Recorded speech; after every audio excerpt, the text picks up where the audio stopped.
A woman has the right to decide exactly who she wants to be. What? What? What does the fuck say? What the fuck is wrong with this guy, man?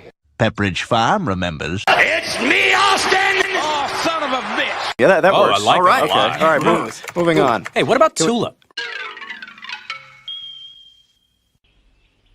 And now for something completely different. It's a bold strategy, Cotton. Let's see if it pays off for him. I've been looking forward to this.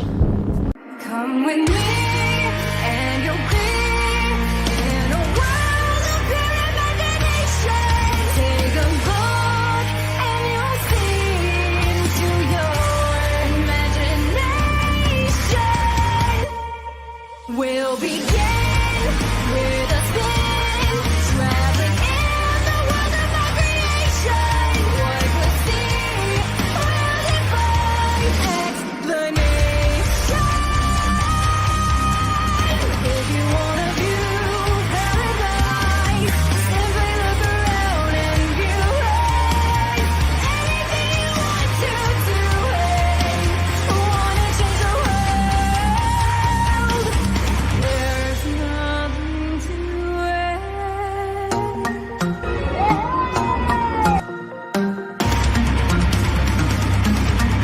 Sit your $5 ass down before I make change. Hail, hail, hail to the chat. Sorry, my garbage earbuds were messing up again, and it froze the screen. And here we are. Here I am, Etepakuyan, the place to be reviews, right here with all of you. It's a Monday. Today has definitely been a stereotypical Monday. Normally, I would say we don't pay attention to stereotypes unless it comes to we're talking about a Monday. And then today was definitely that.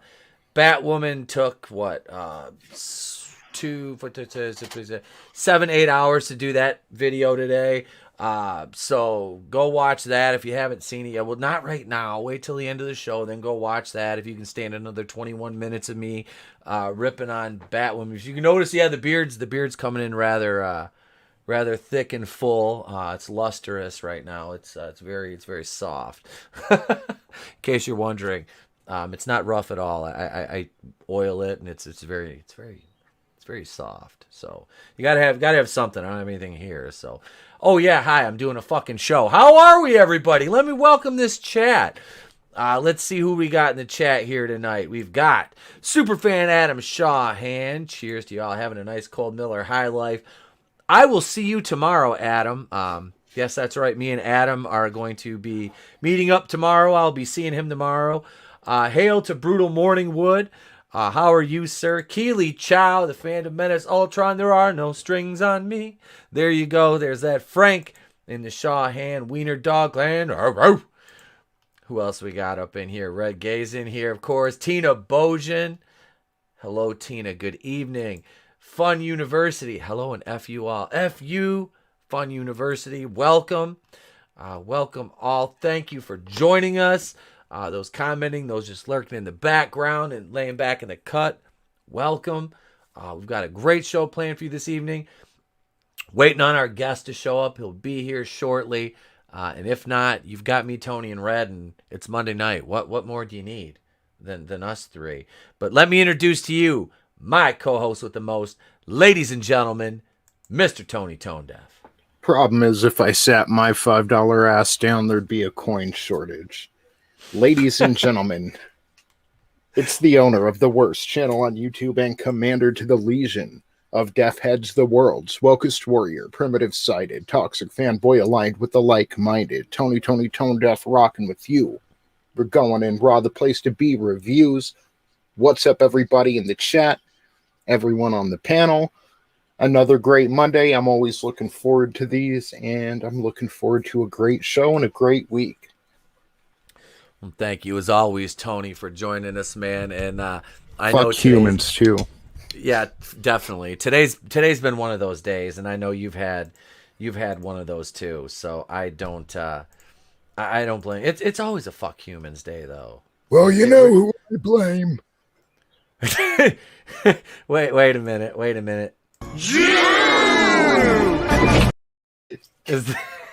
Is that who? No, never. Are you blaming me? Now, did I say Egyptians? Let me welcome the assistant regional manager, ladies and gentlemen, the author of SUNSWORN, the Red Gaze. What up? What up? We're here to put a tasty treat in your mouth. I'm all about fucking humans, so let's go. Let's do it. Welcome, brother. Welcome. How you been, man? I've been pretty good. Pretty good. Unlike you two, I guess I actually had a pretty relaxing Monday for a change. So I'm chill, man. I'm just mellow. I don't even need the weed. I'm just mellow. I'm not even high yet. That's the thing. Like, I was like so busy all day, and I was like, I made like I had to make a schedule up for the kid because the kid's home now, right? So I had to make literally. I bought a whiteboard with like a 31-day calendar, and I went through and I did like 31 of the next 31 days. I had to schedule all our. We're so regimented that like the kid, if you like don't schedule things, he can't fucking function right. So I had to schedule everything to show him here. This is what we're doing. This. Oh, okay. All right. Hey, listen. Schedules for children are important. Otherwise, you end up like me. No, dude. Trust me. I understand. It's and I'm the same way though. I have a whiteboard on my wall. Sunday through Saturday, the schedule for the channel, production notes, all that stuff. So Monday morning, you penciled in 7 hours of Batwoman video and 45 minutes of beard greasing. Yep, that was basically it. It was like get up, oil the beard, comb it out real nice. Well, I worked out too. I'm in my second full week of training now. So and I tell you what, this is my second leg day back, and I'm not hurting today, so that's a plus. Last week, normally it's like the day after the soreness really sets in if you hit it hard and you haven't worked out in a while. It was the next 4 days for me, and like today, I'm just like I feel good, man. I feel good. But yeah, so that it's like I get up on that high note, get the endorphins all going, get a good workout in for about an hour and a half, and then work on Batwoman for 7 hours. I'm like mentally just deflated after that. It's like, Jesus Christ, dude. I might as well slam my head in a fucking refrigerator for 7 hours. Ugh. Well, whenever you go on vacation this year, it will have been well earned. My vacation is coming up in July. I will, guys, speaking of which, guys, I'll have content that'll be uploading at least every other day while I'm gone. But that's like the last week of July. I'll be gone a few stretches in between here and there, but there will either be uploads on the road or preset content. So, and I've got it set. There's both rhymed. Look at you. Mm-hmm. And I've got it set so there shouldn't be any missing live streams except for maybe one morning show. So we are set there. Yes, everything is copacetic with that. So I am, yes. Do I have the content recorded yet? Fuck no. Am I going to do that this weekend because I have a weekend off? Yes, I do. Wake up. Pale Rider says, wake up the next morning and it's all sore from hitting it hard. Yeah, that's it, sometimes that happens too. It does. I'm not going to lie. So we've got, like I said, I don't know. Our guest will be here sometime. He'll be here sometime. But we've got the, I've got a fucking outline here somewhere we've got some kind of show to do tonight, I think. Normally like we do. Oh yeah, hi, we're live. I didn't see you guys there. But no, seriously, we're going to jump over here and, oh God, it's, let's see. There's only one way to start this properly. Let me, and it's, I'm not gonna lie, it's very Batwoman was bad this week. It was bad, but this week. Well, look, these listen. I'm listening. I'm not going to say anything for 40 seconds until you start talking again, then I'll talk. But no, I'm not going to. They just get so. They get progressively worse. So I guess this will be the best way to open it up. For those of you who watch the videos, you're familiar with this. If you're new to the channel, well, To the place to be. Please. I was a little frustrated. Batwoman, that's just a car. Somebody's watching this show. That like really annoyed me. Batwoman is still doing quite well. It doesn't even look like Batwoman. Peter, I'm really starting to question why I'm even friends with you in the first place. All right, here we are. TV series finale.com. Batwoman season 2 ratings. Fine. See, look at her. Isn't she regal? Isn't she just like the epitome of what a no? I can't fucking say that with a straight face. Well, in that still shot, I mean, that's not a bad shot right there. But once you actually see it in action, yeah. What is Batwoman like doing more than scissoring? Beating up white guys. That's what she likes doing more than scissoring. Yeah. I mean, duh. Is that even a question? Just they made this character she fucking hates white people. I mean, holy shit. Starting with the lesbians, Bischoff, you turn the camera off and I'll be naked when you come back. Hail Johnny Cage, JP7, Angelus Draven, hail sir. Hail to you, Draven. Welcome, brother. If you're not working, if you're free right now, let me know and I will toss you a link, sir. As we are down a man, and if you want to jump in, Draven, you're always welcome. But here we are, TV series finale.com. This is now these ratings, as you can see, we started out with 659,000. That's like I said, that's down almost 65% from the previous season finale. That's El Terrible. So they go down, and last night, okay, so we were coming off 399,000, 346. Then it shot way up to 429,000, 425. Last night, 449,000, up 5% from the week before. Holy shit! There's only one episode left of this dumpster fire for the season. Oh, thank God. I normally say that I do. Is that why you guys are on your vacation for July? Batwoman ends next week. I'm going on fucking vacation in July. That's it. Batwoman's over. I can't do it. I'm not strong enough anymore. I can't do it. It hurts. It fucking hurts. Holy shit though. But the episodes, it's if there was at least some kind of action to make fun of, but it's just talking. It's so much talking, sitting, Alice and fucking midget pirate lesbian queen sat on the beach and talked for a half hour until Alice stuck 7 hard inches into her ribs. I mean, oh, so they're finally doing true adaptations of the comics then. Mm-hmm. Alice got a bat dong and shoved it up in midget pirate lesbian's ribs. No, it's terrible. I didn't even bother looking to see who wrote last night's episode because I'm you didn't want to know because you'd be tempted to hunt them down. I'd go after him on Twitter and be like, what the fuck is wrong with you? Caroline Drive, bitch, let me talk. Bitch, let me holler at you. Caroline, look. Block me. I don't know what else I could do. I mean, I could start going some nasty memes at you, but I don't want to do that. I want you to watch. I want that bitch to actually sit down, watch one of the videos, and then be like, how many times did he call me a see you next Tuesday this week?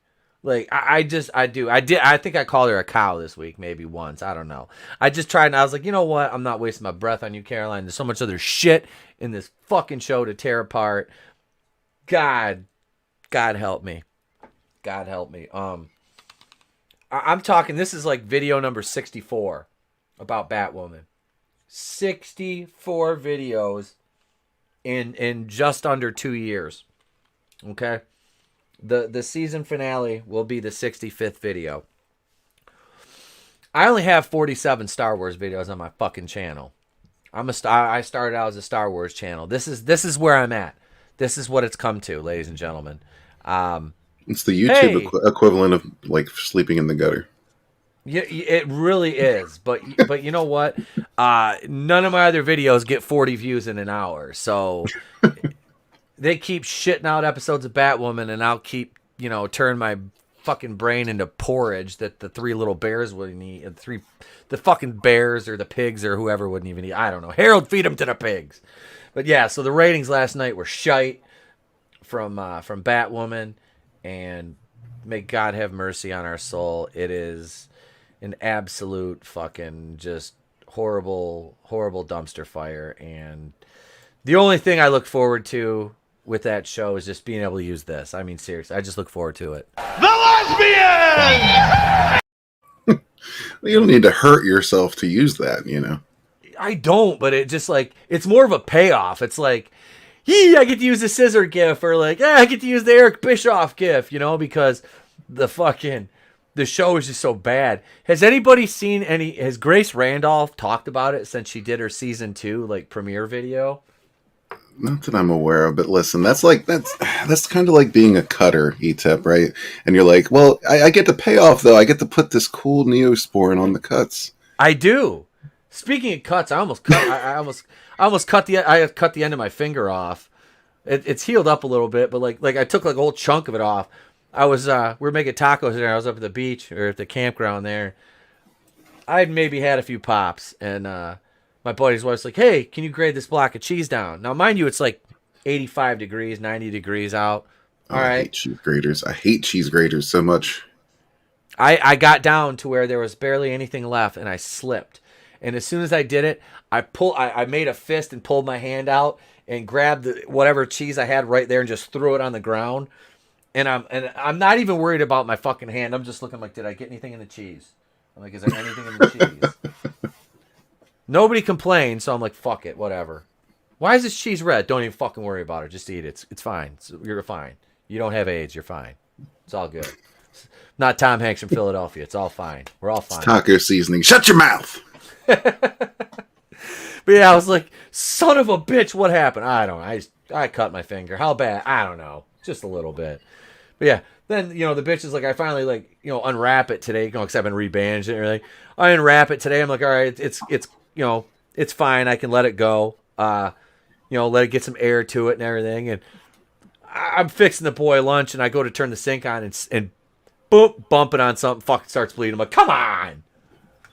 That's like when I was a marine mechanic and I banged my knuckles on something, and then you gotta make a fist with everything you do, like to use a tool, so it never heals. It takes like 6 months. I super glued it. I super glued a couple cuts. I'm just like, fuck it, I'm super gluing. I don't even care. Whatever. No, yeah, I know those cuts, man. They're a bitch. It is. And that's also one of the reasons why I hate cheese graters, because you get it down to next to nothing, right? And you can't stop yourself. You have to keep going. You can't just be left with this little tiny bit of cheese. It's got to be grated. And then when you have a food processor that automatically does it, it just bounces that last little fucking piece around like an asshole. Yep. Yeah. What are you supposed to do with that? You gotta fucking you gotta finish it. You don't just get down to the bottom and not like you said, Red. You don't not finish. You gotta finish. That's maybe just pop it in your mouth next time. Yeah.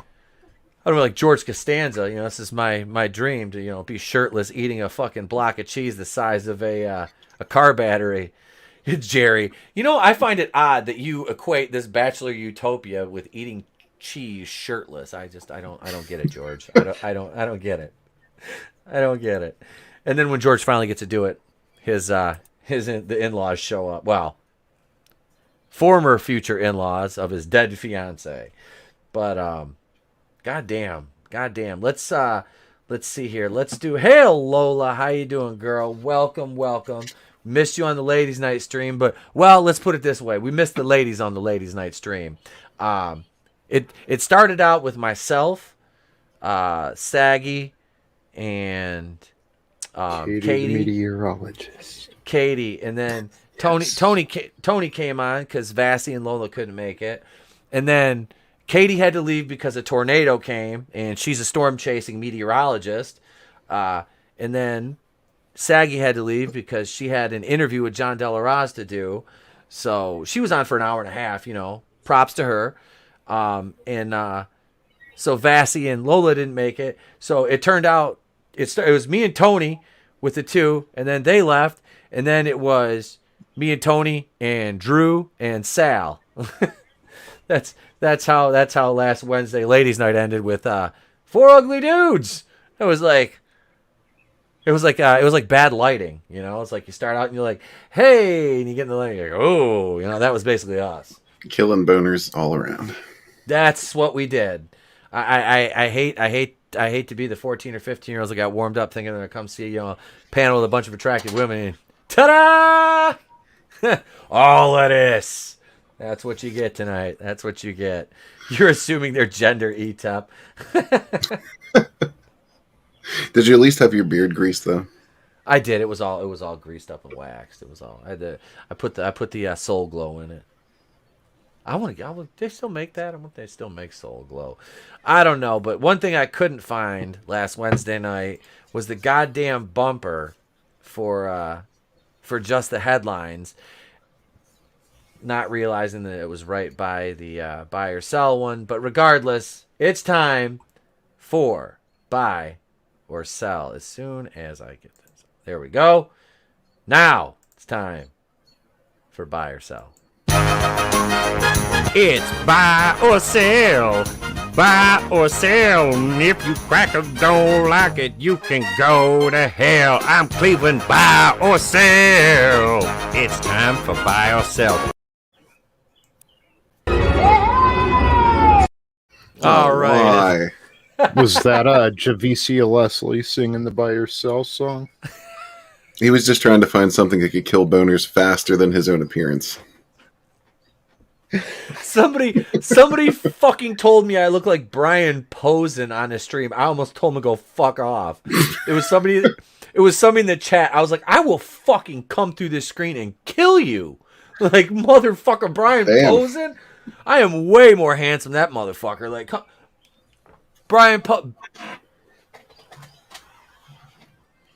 motherfucker, somebody a couple years ago called me a fucking 6'3" version of Pitbull. Then you call me Brian Posen? He was fucking around. You got a rough life, ETEP. I feel like Rodney Dangerfield. I get no respect.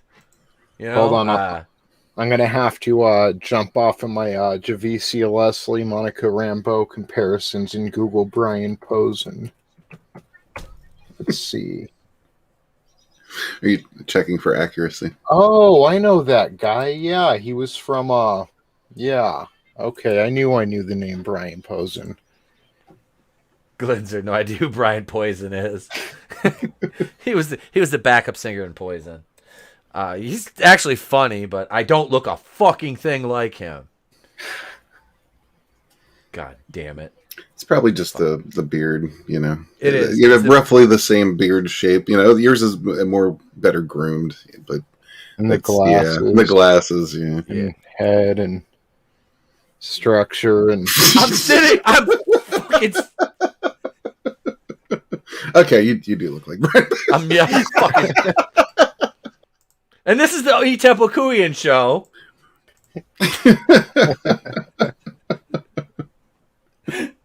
Looks like we're turning this into a solo stream tonight.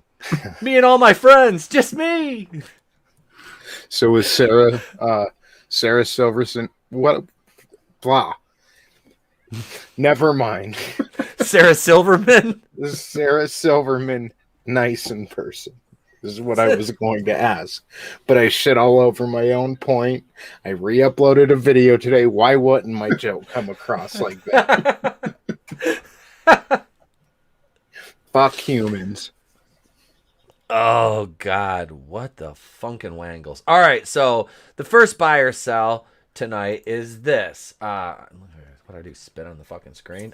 Okay, so both of these have to do with Amelia Clark. I figured if Amelia Clark is going to be involved with one story and making it boring, why not do both of Amelia Clark? Because it's actually kind of funny. The first buy or sell comes to us from ScreenRant.com. Amelia Clark has ideas for a solo spin-off series for Disney+. Guys, do you buy or sell this coming to fruition? I'm sure she's got ideas all day long. That doesn't necessarily mean it's going to happen. Especially when you're talking about Disney. Their own ideas don't happen. I'm like, Disney was like, here's 75 projects on Investors Day. 74 of them have been canceled right now. That sounds about right. I think the only one left is the Boba Fett they did announce that at Investors Day, the Book of Boba Fett. Yeah, so that's Johnny Cage. Watch it. You're on fucking thin ice, friend. Seriously, from the no, he doesn't even have a tan. He's like pale as fuck. Bleach that beard and see what happens. I bleached my goatee once. I did the mustache and like the Hogan from the NWO. This was all like white blonde, and then the rest of it was all black like it is now. I had to bleach it like 6 times to get it white, and then I kept it like that for 4 months. My wife fucking hated it. I was like, she was like, I feel like I'm looking at Brian Posen every day. That's it. I'm done. I'm just gonna get a Brian Fire red. Oh Jesus.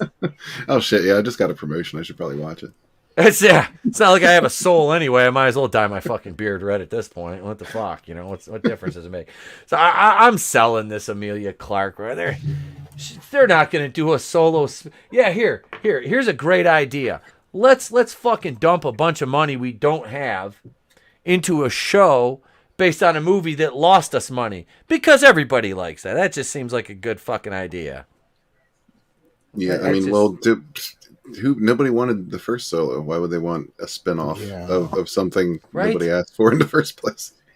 And that's the thing. Like, I didn't watch Game of Thrones. I think I've only seen Emilia Clarke in Terminator and Solo. I didn't like either of those movies, but she seems like a person, from what I've seen of her personality, she seems like a likable person. One of those few people in Hollywood, that I think her and probably Adam Driver and a handful more. So I'm going to have to sell this as well because I want to continue to at least believe that I like her. Yeah, are you sure about that, Tony? Have you seen her new comic that's coming out? Oh no! I haven't even been keeping up. Is it? She swings. The character swings by her armpit hair, and her powers are based on her period. Oh well, there you go. She went full Gwyneth Paltrow. You never go full Paltrow. Oh yeah. Oh, see, Glinzer gets it. Looks a little like Kratos with glasses, red stripe on your skull and your Halloween. Thank you. It's like next thing you know, we're going to get an Emilia Clarke candle that smells like her discharge. No, thank you. That would not be surprising. Why does this candle smell salty, Mom? Shut the fuck up. Don't ask, all right? I don't know why it smells like fish and salt, but there's something going on here. Did somebody order the grouper? Nobody? No, they ordered the Clark. Why does it smell like Bob Iger's office? How does a cloud have an office, Tony? How does a cloud have an office? It's like when you go to somebody's house and you spend a day there and then you fart and it's like their air goes through your system, so it's just a little off, She spent a little too much time in Iger's office. Smelled a little too kosher. That's all I'm saying. She was hanging out with trans non-binary CEO Bob Chapek. Yes. Whatever it takes. Whatever it takes. Amelia, I was in Avengers Endgame. I said whatever it takes. Like, wait, what?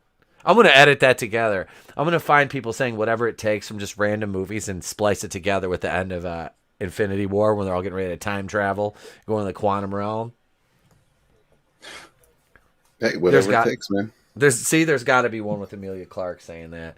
I want one with Jennifer Lawrence. That was in Harvey Weinstein's office. Yeah. Whatever it takes, Mr. Weinstein. Harvey was like, sweating all over. What the fuck? Fortunately for them, he seemed to be more into the potted plants in the office than the women. Well, this is true. he's a weird guy. Harvey's a weird guy. Hey, Harvey, not now. I'm busy. Harvey, that's a jizz-free ficus. Get the fuck away from that ficus, Harvey. Are you related to Finch? Shouldn't they all be jizz free? One would in a perfect world, yes, they are. In a perfect world, but not in Louis C.K.'s apartment. He thought he saw Sarah Silverman. And he just fired. Is Sarah in that ficus? Shit. Someone brought up the point the other day because CNN recently brought that Tubin guy back who was like wanking it on a Zoom call. He thought he was off camera.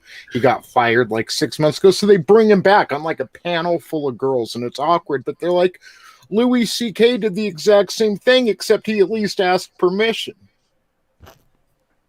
His career's over. Wait, who did this guy work for? CNN, and he's like a writer for the Atlantic. Like, he's been in the business for like 20-something years. They were on a Zoom call because everything was locked down, and they were taking like a 15-minute break, and he started wanking it, and he was still on camera. Dude, Google it. Jeffrey Tubin. Tubin. Doing the Tubin. Totally wanking it in front of a bunch of CNN anchors and everything. Good times. But fucking Don Lemon was probably like, Don Lemon, just fuck it. If we're all done, I thought we were all doing it. Stroke that privilege.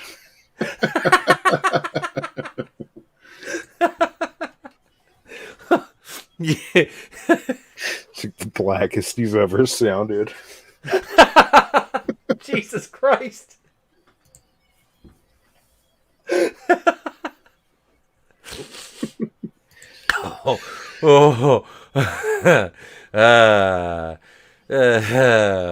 That's just a car.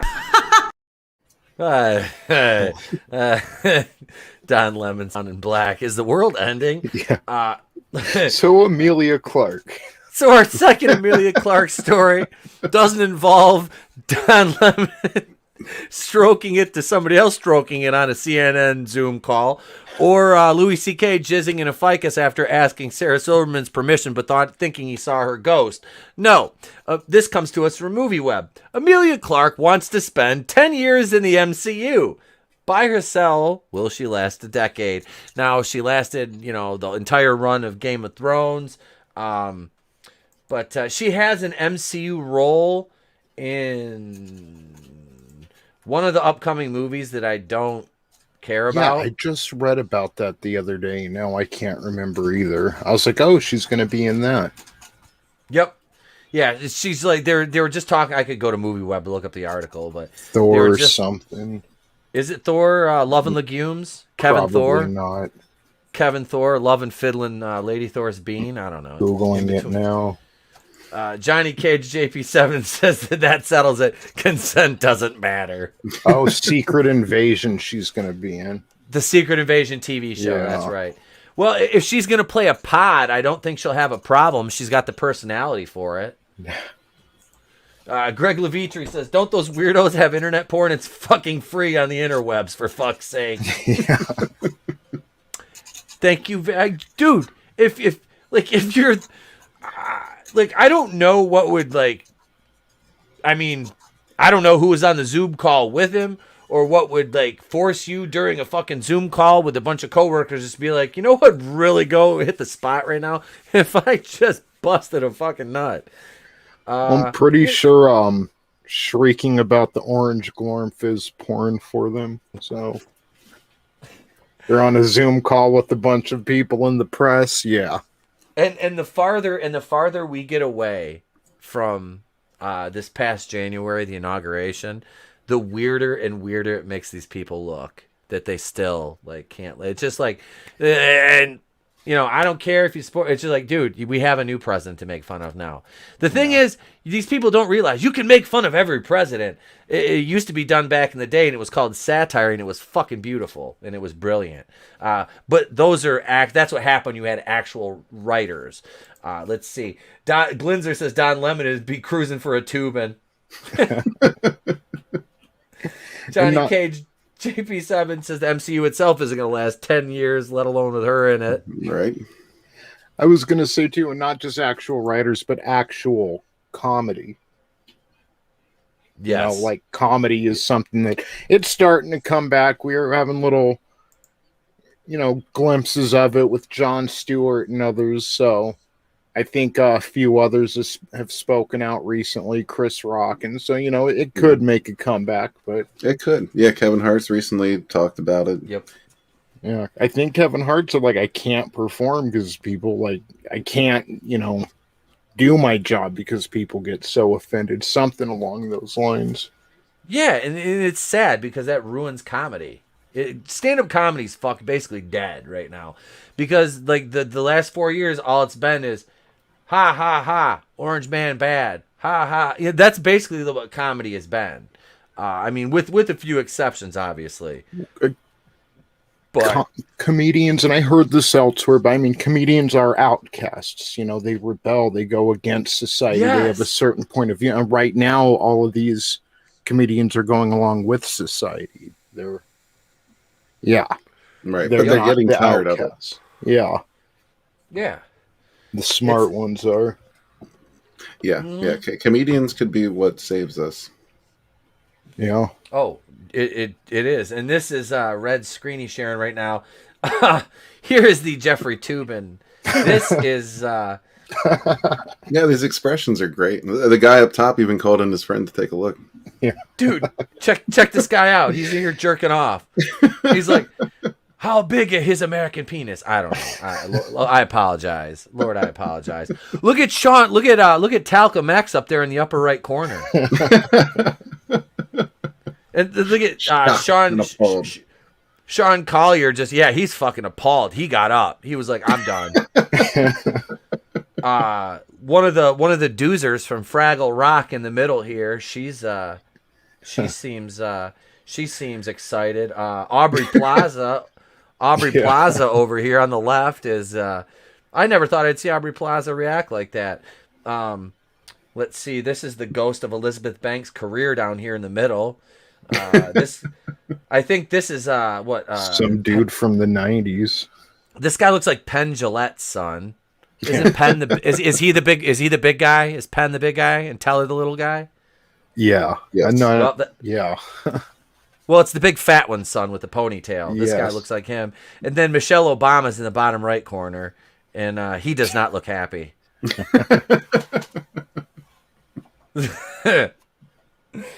But seriously, that is, and then Jeffrey Toobin's just up there going, like, did he just, like, I mean, you're just assuming that this dude's probably got another window open, and he's just like, throws caution to the wind and just goes to fucking town on himself. Yep, furiously. Probably thought he turned his camera off or some moron. What would have been better is if he turned his camera off and left his mic on. They're like, is he mixing mayo or something? Like, what the fuck is he doing? Someone making macaroni and cheese. I think the expressions would have been similar. Are you churning butter? Now, what would be great is if the girl in the middle had time to get up and go make her coffee or tea and come back and still enjoy it. Oh, she looks thoroughly entertained. Is that a house plant or is that her hair? Or is that venom on top of her head? It kind of looks like a fucking symbiote, like spreading down her body, doesn't it? Yeah, it just fell from the ceiling. Like I think that bitch has a weave, a perm, and a press and curl. I don't know what's going on there. I don't know. But seriously though, like Sean King up top under his alias of Michael K is very, very fucking. He's shocked right now. Like look at him. He's like, oh, we got to talk about this at the next meeting. Shit. I'm gonna write a think piece about this. This is white privilege at its apex right here. This motherfucker jerking off in front of two queens? Hell no. Like, Sean, you're whiter than that background, bro. Oh God, yeah. This is wow. There's a lot to unpack.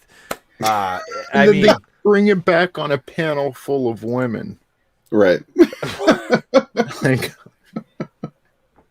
They're like, hey, Jeffrey, if it's all the same to you, we'd like you to sit like this the entire time and don't touch anything. All right. I don't care if your house is on fire.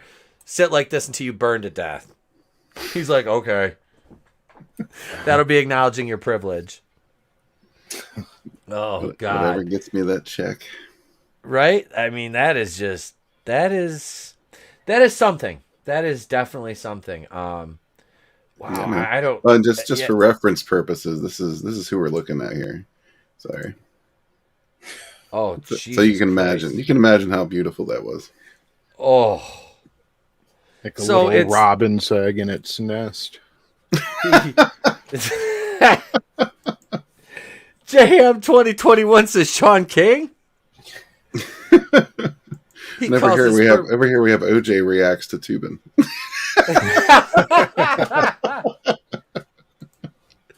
OJ's like, shit, motherfucking shit. Oh, Lodonis, what's up, brother? He says, thank you all for coming. Smash the like. That's what they told Jeffrey Tubin. Well, thank you, I guess. Glynn's used to see it and then should have played this Billy Squires the stroke for his return. You guys see what I'm saying, though? At least Louis C.K. asked permission. Yep. Jeffrey Tubin was like, these bitches ain't nobody shit. Oh God. There was another female in the middle on there. Or is that a female or is that Michael Jackson resurrected? It's a combination. Yeah, we'll put it in a new tab. Yeah. Oh, geez Louise. Oh, that is Michael Jackson. All right. Good to see some diversity on the panel. Oh, it's Zelena. Zelenia. And that guy over in the left corner, his name is Bennett. Bennett R. Bennett R. Is it me or does that motherfucker not look like he doesn't have an upper lip? I think he's swallowing it right now. Ah, look at him. You can even see the pump right there for the lotion. Like, fucking A, dude wasn't fucking around. Holy shit. And Sean's down there taking notes now. Look, he's like, yep, okay, all right. They're all like, what the fuck? Like, oh my God, these reactions are fucking great. And dude brought his cat in this time. Chris is like, if he's got a cock, I can't have some pussy in here. No, actually, what he was doing, never mind. I shouldn't make that joke. He was getting ready to cook dinner. Their reactions are priceless. It's, I mean, exactly what you would expect hearing that kind of a story, but he's closing his eyes and shit. Like, what the fuck are you? What? It's like can't look away. They just keep watching. Like, yeah, dude. Like, this is holy shit. Wow. And they just like, hey, yeah, come on back, Jeffrey. You're fine, bro. Come on back. It's all good. Mulligan. We're calling Mulligan on that one. Hey, if I had a nickel for every time I got caught stroking it on a Zoom call with my coworkers, I wouldn't have any more money than I do right now, Jeffrey. You fucking weirdo. What the fuck is wrong with you, man? Jesus, dude. Like, this is like more proper Patton Oswalt. Yeah. Like, look at him. Like, next thing you know, he's gonna start talking about KFC's famous bowls while he's fucking stroking it. They are good. They are. What did Patton Oswalt call it? He said it was a failure pile and a sadness bowl. He did a whole. This back when Patton Oswalt actually used to be funny, like about probably 15 years ago, I think. Yeah, it's been a while. It has been. Oh God, Salvador, this stream is bad. And why are you gay? You are gay. You are transgender. How do you know? Because you are gay. I was so happy I got to use that GIF in a video. I was like, oh, my Google Assistant says, I said, because you're gay. Google said, sorry, I'm not sure if I understood what you meant. Google, stop. Of course you did, Google. Of course you did. You know. You know begin now. Oh well, Jeffrey. Wow. Thanks for sharing that, Red. That was. I don't know how I missed that story. I literally I had. How long ago did this happen? This was a while back. It was like beginning of the year, wasn't it, Tony? Yeah, something like he was gone for like 6 months, and they just brought him back recently. Like, people aren't gonna forget that, Jeffrey. Like, yeah, they're like, look, there he is. That's Jeffrey's he'll be like, known for. I don't know what they're talking about. Old fucking quick draw fucking tube in there. Yeah, I mean, he's got the perfect name for it too. I mean, that's become a thing, pulling a tube in. Pulling a tube in. Oh God. Oh, Jeffrey. Oh, Jeffrey comes on and he's like, "Hello, ladies." I gotta make I'm gonna make a Jeffrey Tubin gif with that fucking Val Venus "Hello Ladies" thing. That's gonna happen. It won't be as good as this. It's me, Austin! Oh, son of a bitch! That's the best. That one's I like that. I do like that one. It's Tony. It's almost as good as this.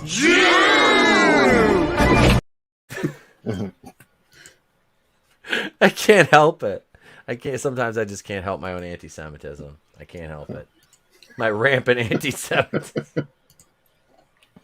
Could be worse. I could be Jeffrey Tubin, right? Yeah. Well, ladies and gentlemen, we've got, let's see, what do we got coming up next? All right, we've got our first main topic of the evening coming up. But before we do that, let's do this, shall we? Let's do this.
All right, here we are bounding into comics. We're going to talk about Anthony Mackie and not why is he gay, because he's not gay. Remember, him and Bucky aren't gay. They talked about that. Sal, I dropped a link in our group chat for you. Sal says, all I heard was some guy named Jeffrey exposed himself to people, and it brought back memories of 2019 when Epstein didn't kill himself. Hail Salvador! There is a link in our group chat on Facebook for you, Sal. So if you're free, I don't know if you're just working and lurking or what, but if you're free, feel free to jump in, man. It looks like we don't have a fourth, so the invite's there. Now, Anthony Mackie is another one who's recently come out and had, some words to say about cancel culture without saying cancel culture, Yep. So, I haven't had any issues with Anthony Mackie outside of outside of watching his perform. I don't have any issue with his performances, but I haven't had any issues with him in anything he said publicly, any statements or anything. Just that speech. Yeah. Well, yeah. That whole thing was, well, fuck that show. Let's be honest. I still haven't watched episode 2 of Loki. I can't drag myself to watch it. I haven't either. I am. I'm so indifferent and just apathetic towards it. It's just like I mean, that's Greg like says, go ahead. Oh, I was pointing out, Greg. He said those some deliciously dank ass memes, my boy. Tony put that together. That was all Tony ToneDef with the bumper right there. So he's the meme lord responsible for that work. So, yeah, those were sexy. Mm-hmm. Mm-hmm. Yeah, with Loki, the whole first episode of Loki was just one big plot convenience. Like it was the worst. Yeah. I hate when anybody fools around with time travel or time agents or any of that bullshit, because it's the laziest crap ever. And no matter, if you follow the thinking of, well, whatever you do in the past will affect the future, or it doesn't really matter because everything's fated to go one way. It doesn't matter. It's all fucking lazy. It's lazy shit. I hate it. I really hated that first episode. Yeah. Like what about all that time travel they did in Endgame? Well, that was supposed to happen. Oh, okay, perfect, wonderful.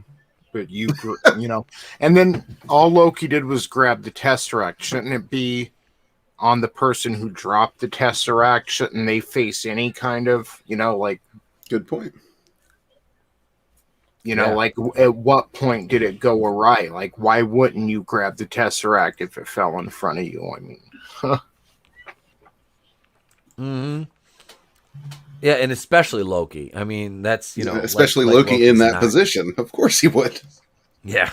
Yeah, he was doing what he would do, what Loki would do. Mm-hmm. But everything else was supposed to happen, including Cap going back and just living his life and being a lazy shit. Yeah. Yep. Yeah, Cap's like, I went back and finally I boned Peggy, and she got pregnant and had a kid, and her body was never the same after that. Well, maybe Peggy pegged him. Oh, God. So Captain America was supposed to make out with his niece? Of course, he was supposed to. Yep. Yeah. A cat was supposed to clout Nick Fury's eye after we had that awesome setup in Winter Soldier. Cat Pan Mediocre was supposed to be bullied by white, pale, male, stale, men her whole life, and told to smile and control her emotions. All that was supposed to happen to her. All of it.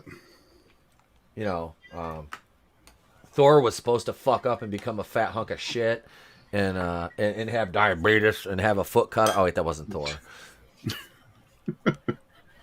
But seriously though, I mean this whole everything is predetermined. They're just Marvel is fucking up.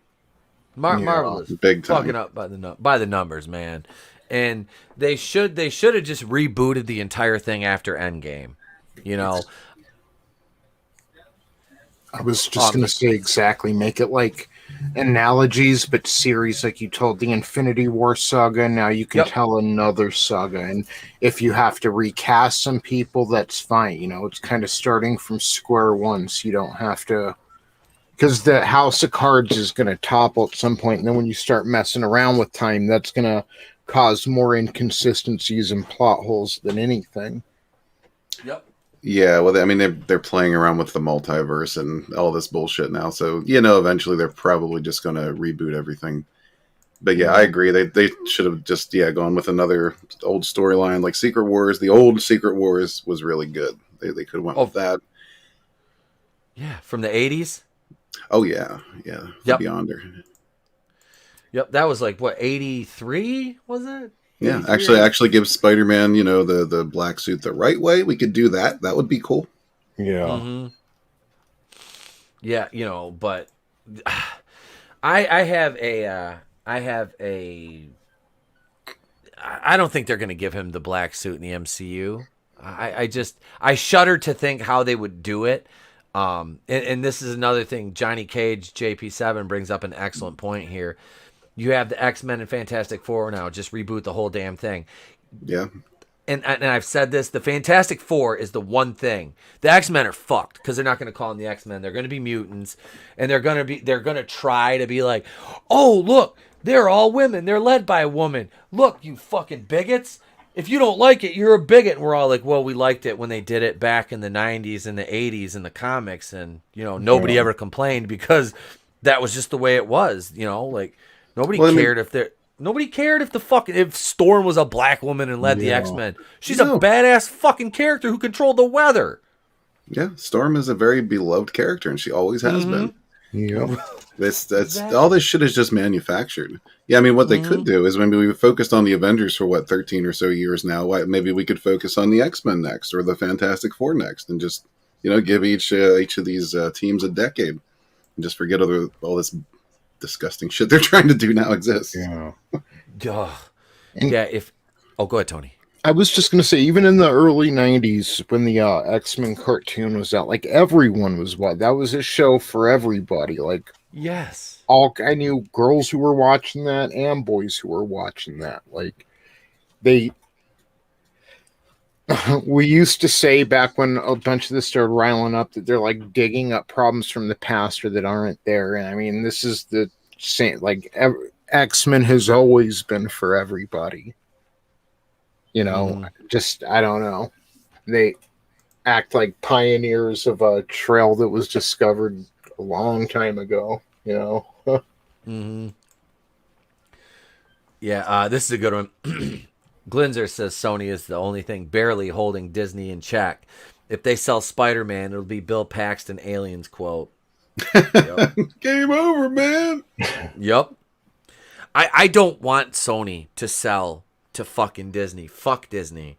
Jesus Christ, dude. Like, do not sell Spider-Man to Disney. Like, I got heat like 2 years ago when the Sony and Disney deal expired and they hadn't renewed it yet, because I put out a video based on an Inverse article and I sided with Sony, and everybody's like, you're just a hater. You're just a hater. I'm like, why? Because I don't want to see a monopoly. It's not a monopoly. You don't know what a monopoly is. I'm like, holy shit, dude. I'm being lectured by fucking 14-year-olds. Like, if Disney wasn't in bed with the feds, I mean, there's no way that Fox deal should have went through, in my opinion. No, not even I mean, close. look at Google. Like, there's monopolies all over the place now, and nobody gives a single fuck. Yep. Mm-hmm. That's the truth. Yep. Hail brightest day. Hail to you, sir. Welcome.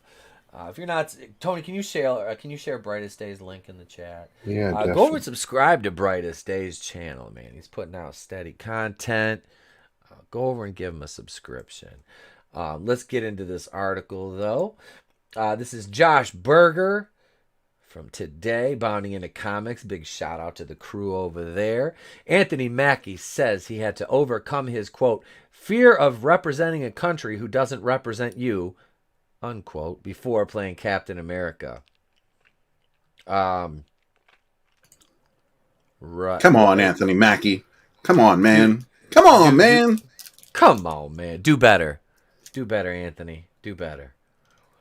In a recent interview with Variety, it's always Variety, the Falcon and the Winter Soldier star Anthony Mackie revealed that it was difficult to play Captain America because he first had to overcome his fear of representing a country that he believes does not represent him.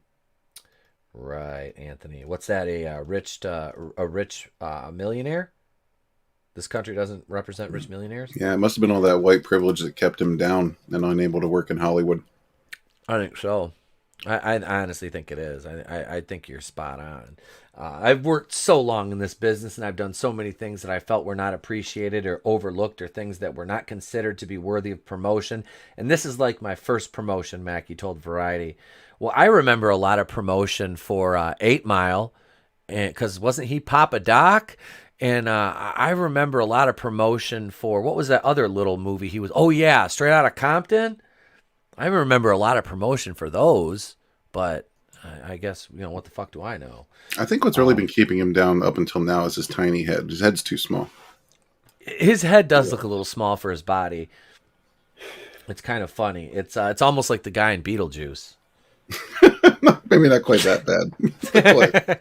Well, I like to go to extremes like Billy Joel. The idea, nice Billy Joel reference, really showing my age there.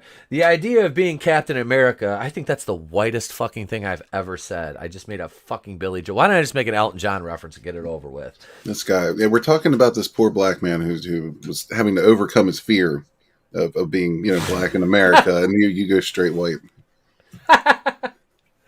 Oh, I love it. I love it.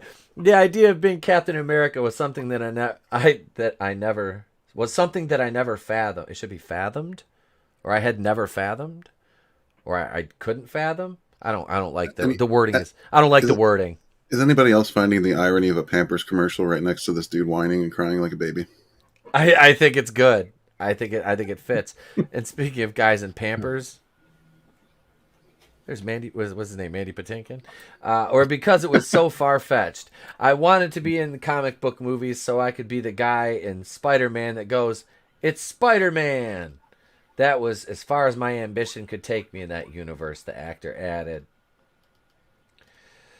Mackie then explained.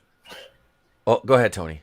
I'm just saying, it sounds like he's unsure of himself. That doesn't mean the rest of the world is looking down on him. I know, right? Mackie then explained his belief that playing Captain America was not as easy as one would have imagined, especially for a black actor like himself. The fear of representing a country who doesn't represent you, was something that's not only unfathomable, but hard to overcome, the Avengers star continued, drawing some comparisons between his experience and those of his character Sam Wilson. Did Anthony Mackie, did you get turned down by a loan and then ask for an autograph? That might have happened. That could have been a real-life experience. I'm wondering if it did. He might have a busted-up fishing boat that he just couldn't get fixed. Glinzer says, Billy Joel reference. Well, you're only human. Oh, I love it. I love it. Give me all the Billy Joel references in the chat. Let's show our white privilege, ladies and gentlemen. He further reminisced. My dad always used to say, greatness is as far as you can see it. There are limitations that we place on ourselves because of our surroundings. And I did that to myself. And that's definitely what Sam Wilson goes through. You have done that yourself. So basically what he's saying is these were his own unrealistic expectations that weren't actually true. So, he grew up believing a lie is what he's trying to say. Yes. Yes. I do believe that's what he's saying. Oh, look at his little ass head. He's over there looking like, who, me? I ain't got a little head. Yeah, this dude ain't no motherfucking MC. His name's Clarence. His name's Clarence, and I bet you Clarence's parents have a real good marriage. This motherfucker ain't gangster. He went to a private school. Mackie also shared that he felt like the whole process was a humbling experience, mentioning that being given the chance to play Captain America was a bucket list moment, which finally made one of his dreams a reality. Having, if not one of my bucket lists, the bucket list moment happen is not so much about becoming Captain America, it's about my dreams realized. Having my dreams realized, Mackie explained. It's very humbling when, you get the opportunity that you've always dreamed of. I'm so low on the totem pole that playing Captain America wouldn't even be on my bucket list. It's not on mine either, so don't feel bad. I'd love to do it, but my bad case. I was saying it's that white privilege. Now I'm interrupting. Damn it. I was just gonna say my dream was to play Batwoman. Because I identify as a lesbian, and I practice lesbianism. Hey, I'm just starting to realize a part of my dream in my 40s, right? So, how bad can it be for poor old Mr. Mackie? Right? Yeah. Right? And he's only he's not, what is he, probably 30, 32, 33, something like that? He's younger. I think he's probably closer to 40s. Yeah, he probably is. But he's a little bit elevated beyond us, though, in the the grand scale of things. I think. Yeah, this is true. This is also just a fuck touch. him. No, he's not. Fuck him. September 23rd, 1978. Okay, so he's 2 years older than me. All right. Damn, he's actually a couple months younger than me.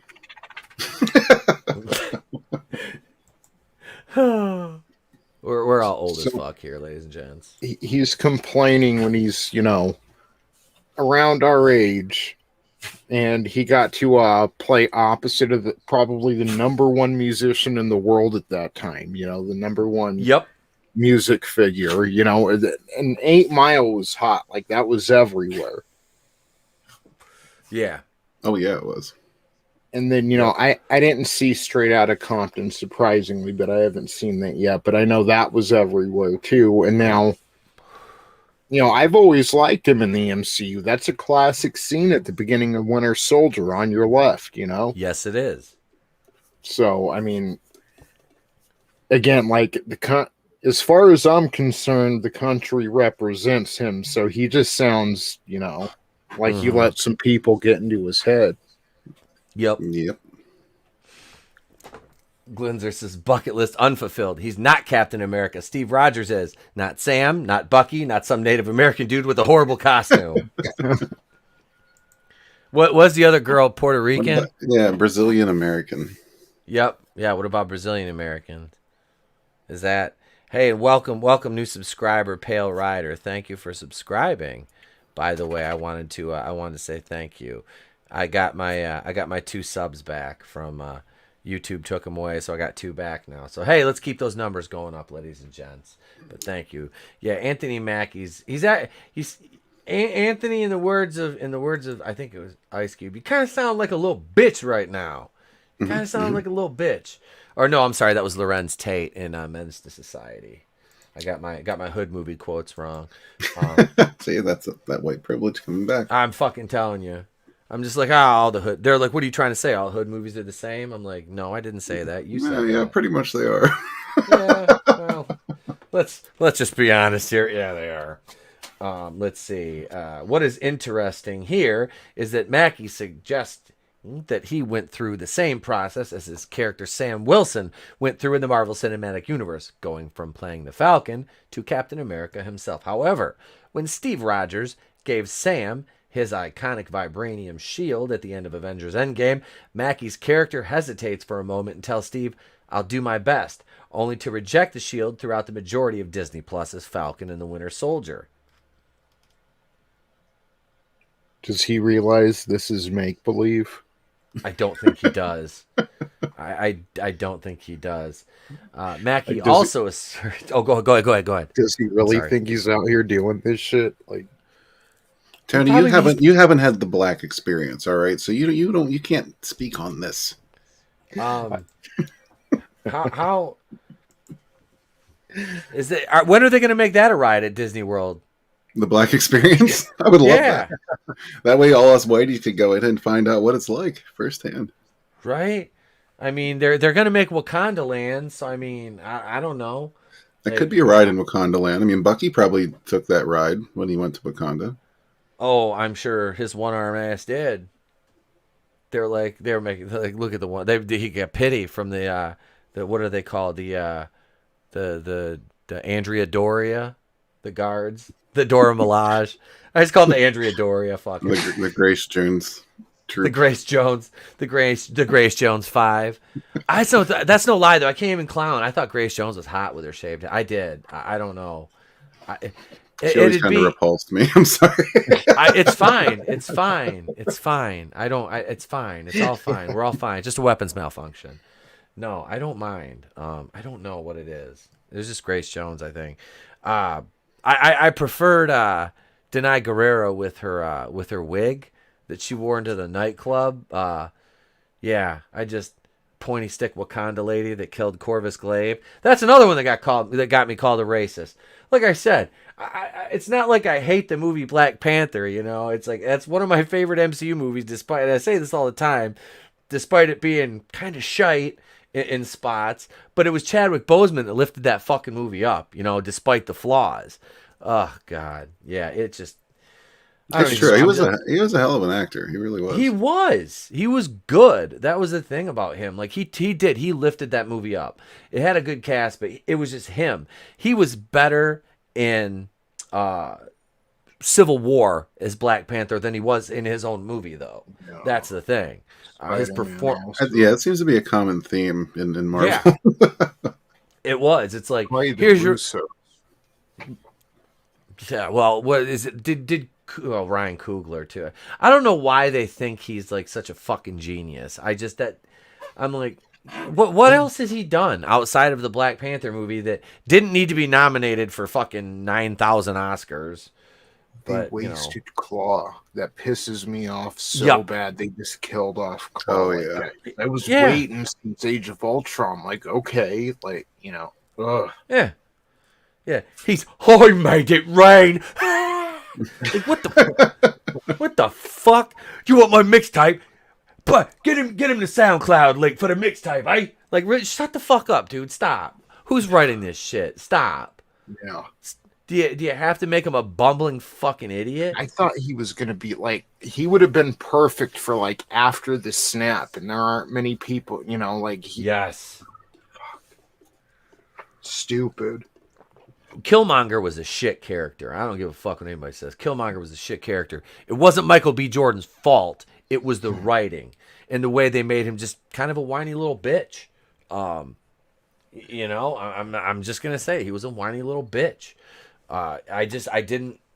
It was stupid. It was that's what pissed me off about that movie. Is they tried to make the fucking villain, more likable than the hero of the story because he's so oppressed. Well, guess what, motherfucker? You're dealing with these billionaire black people keeping all their wealth to themselves and not giving it to you. It's not just Whitey. You're kind of going against your own agenda here, aren't you? Thank you.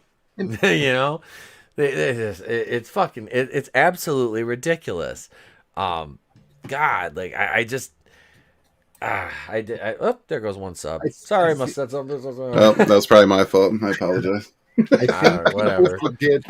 Talk about wasting Claw. I think people forget that he murdered his girlfriend in cold blood for no reason at all, and they're like, "Well, Killmonger did nothing wrong." Like, what?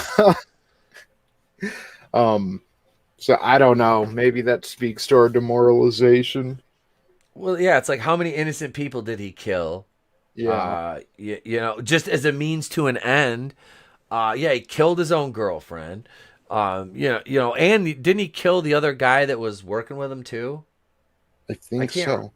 I thought he killed. I can't remember. It's been a minute of you, but it's like I've seen it, but you can sympathize with him. A little bit. Yeah, dealt a rough hand. And but now he's his own man. He was some kind of soldier for the U.S. government and CIA or something. I mean, he's a grown man now. He's making his own decisions, and if that's what he is doing, he is a bad person. Yeah, that's not anybody's fault but his own. You can't blame society for that. Nobody made you. Well, first, he was like, wouldn't he go into like destabilize governments and stuff like that? Some shit like he was like some special ops or something. Listen, you guys haven't had the black experience. You're not qualified to speak on this. I need to get to Disneyland. I know, man. I need to buy tickets. The only thing I can speak on is the Chinese experience because I have a Chinese hat. I mean, does that count? Isn't that what Wakanda Land is going to be, though? Yeah, pretty much. Yep. And I don't think it's going to be the Elon Musk experience, so. You're not going to get the bang Amber Heard there? And tell her I'll pay that children's hospital. Elon's like, here's $500K. Shut up, bitch. Whatever. You were supposed to give us $7 million. I don't know what happened. I shit the bed. Fucking Amber. Send that bitch to Mars. Yeah. Why doesn't Elon shoot her into space? That'd be, that's a good use for her. I was just watching. Oh, go ahead, bro. I was gonna say he sent his car into space, but she's in the trunk. It's like Fargo. I was watching Aquaman the other night with Trey, and it's like I can't even look at her now. And she's in there. I'm just like, and then she used that fake ass British accent in the Snyder cut. It was like, huh? I don't know. It's there's so much about her that just bothers me, other than the fact that she's a grown ass woman who just like knowingly stood up and shat in her husband's bed. Like, just, yeah, like, whatever. What else do you really need? Right? I guess, at that point, your life, the decision making process is pretty well just out the window at that point. There's no filter. You're just like, fuck it. I'm just going to take a shit. And you just stand up and just bust out a fucking biscuit on the bed. I mean, yep, right here, right now. Yep, I'll show this son of a bitch. Ugh. Mackie also asserts, it's not like Johnny Depp is cleaning the fucking bed. Mackie didn't assert that, I did. But Mackie also asserts that Amber Heard is a crazy bitch, but doesn't represent him or the color of his skin. An experience he claims his character also had. Yet in Falcon and the Winter Soldier, Sam was never discouraged to become the Star-Spangled Avenger because he was black. In fact, that wasn't even the reason he gave as to why he didn't want to be the new Captain America. If anything, Mackie's narrow-minded opinion on America more closely resembles that of Falcon and the Winter Soldier's Isaiah Bradley, who on the show stated, "They will never let a black man be Captain America, and even if they did, no self-respecting black man would ever want to be than Sam Wilson's." Mm-hmm. And here's that cringy-ass speech he gave at the end of the show. Oh, my God. Like, they could have saved it there, but instead they just drove it home. They were like, you know what? I'm sure we're pissing everybody off. Let's just do it. Let's go full BLM. Yep, they did too. Oh, they did. They were just like, yeah, it'll be fine. It's all fine. We're all fine. Just a weapons malfunction. We're fine. Everybody's fine. How are you? Let's see. It appears that Mackie views his being given the chance to play Captain America as the first promotion he's received since he began working in the film industry. A sentiment which is quite rich when considering that Mackie has been making it big in Hollywood since he starred alongside Eminem in the critically praised 8 Mile in 2002, his first ever movie when he was in his early 20s. Oh, that was his first movie. Wow. Furthermore, before playing Captain America and Falcon and the Winter Soldier, Mackie had already participated in 2 previous Captain America movies, had a small cameo in Avengers Age of Ultron, a glorified cameo in Ant-Man, and a role as a member of the Avengers Ensemble in Avengers Infinity War and Avengers Endgame, some of the highest grossing films in history. Sounds like Mackie's been getting promotions far longer than he chooses to give himself credit for. Go ahead, Tony. Well, I was going to say, so what country represents him then? Ooh, that's, I don't know. I don't know. Jamaica? I don't know. I mean, they do Marvel in like Australia and Georgia, right? It's Star Wars in Great Britain, so it's not that country. Like, what country is he, did he become a household name in? Yeah, Trinidad and Tobago?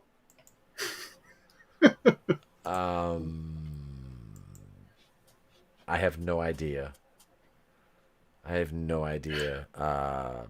Qatar? Yeah. Chechnya? I'll take Chechnya. Madagascar. UAE. The UAE. Saggy Melons. What's up, Ma? How you doing? What's going on, girl? She says, "Me love you long time." How did I miss that one? Girl, you make me want to go put the Chinese hat on. Glinzer says, playing the role of a traditionally white character equals promotion. Mackie's a white supremacist. Oh. It's on the rise, Everywhere you look. I'm telling you.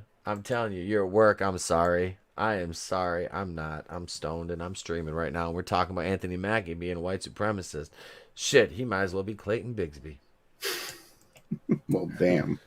Sounds like Mackey's been getting promotions. All right, we read that part. What do you make of Anthony Mackie? Okay, well, let's see. I think we've told you what we make of Anthony Mackie's comments. It's kind of hypocritical. I mean, and ridiculous to say the very least. The fact that he would infer that he's in any way,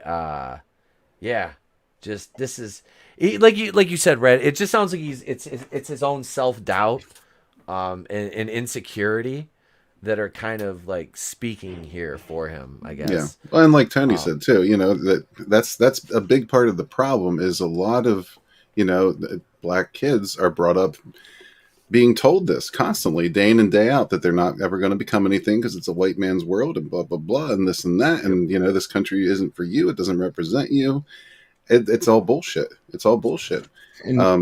Everybody just needs to be their own person. Stop teaching your kids this nonsense, this horse shit, and teach them that they can be anything they want to be. Because Anthony Mackie exemplifies that. Yeah. Yeah. And the dude's a success. Yeah. On a personal level, too, it doesn't feel good when you look at someone like they're on your team. They're your fellow countryman, fellow American. And they say, no. And they draw a line in the sand, like, you're over there and I'm over here. It's like, I don't want to be separated from you, it's not a good feeling. Again, I don't think it's a good feeling for them. It creates an us versus them mentality, but I don't think it's a good feeling for anyone around. It just divides, Yeah. And don't worry, Saggy. We're all going to Wakanda Land, and we're going to take the black experience, so we'll be qualified to speak on these things. Here, wait. Saggy, is that better? I switched over to Cleveland. Is that does that make it more acceptable at this point? Does that make it more or less racist? Did you consider it a promotion when your show got canceled and you went back to Family Guy? Well, kind of, because I got a pay raise when I went back to Family Guy because we were running on kind of a low budget. I don't even know why. It was bullshit. Think I'm not funny as that fuck-own American Dad? Fuck him. Stan Smith. Motherfucker. Cleveland show was light years better than American Dad. I liked Roger, but that's about it. Dude, the best gag in that the goldfish, yeah. The whole show was Roger chasing down Jeff and Haley when they skirted with that 50 the 50K. Saggy says much better. E-tap on the goat. Thank you, girl. Frank and the Wiener Dog Clan says racist. That's racist, the Elmer Fudd one. But no, the fucking gag. Do you know what I'm talking about? Tony Red, you know what gag I'm talking about, where they go to they run off with Stan's money, like 50K, and fucking Roger shows up and he's like, he's gonna get the money back. He's like, my intricate plan, and all he does is go, yeah, and just make the same fucking noise to drive him nuts. He just walks around. So he shows up, they run away. And he shows up at random places. He pops out of the one guy Ping's fucking parachute. Their parachute guy's like, hi, it's me, it's a Ping. And all of a sudden you hear Roger going, yeah, he's on his back. It was fucking great. But I like stupid shit like that. It just, I don't know. Maybe because I'm a fucking idiot. I don't know. I think that must be what it is. That's probably it. I think so. I think it is. I think it's because I'm a fucking idiot. No, everybody likes stupid shit, and that's just it. We need more stupid shit in our lives that isn't actually real. We need stupid shit that's just pretend and comedy. Stop taking it so serious. Yes. That's it. That's the problem with comedy these days. It's fucking lost. Is everybody thinks that they have to try to make this socially aware, fucking profound, artisan fucking project, and it's bitch, you're making a cartoon. I'm gonna get high and watch this shit at midnight. What the fuck are you trying to do? I don't need social engineering in that shit. Oh wait, what did she say? It wasn't a gang. Haley and Jeffrey. Yeah. They ran away with the money, but they're being chased by a bunch of people. Yep. Roger kept showing up to annoy them and giving them money so he'd go away. Yep. Yeah, that fucking noise. That's it. That's it. I don't even care. I'll take a copyright claim for this. This will be worth it. He did Glenzer. Why so serious? Here it is right here. Roger, American Dad, annoying sound. Here it is. It's on here for an hour. I'm going to start using this as a GIF and videos. Are you kidding me? This is going to be fucking epic. I'm just like fuck it at this point. We're gonna share Roger's fucking noise. Why not? Let's see. Okay, there's no. All right. Let's see. Here we go. Right here.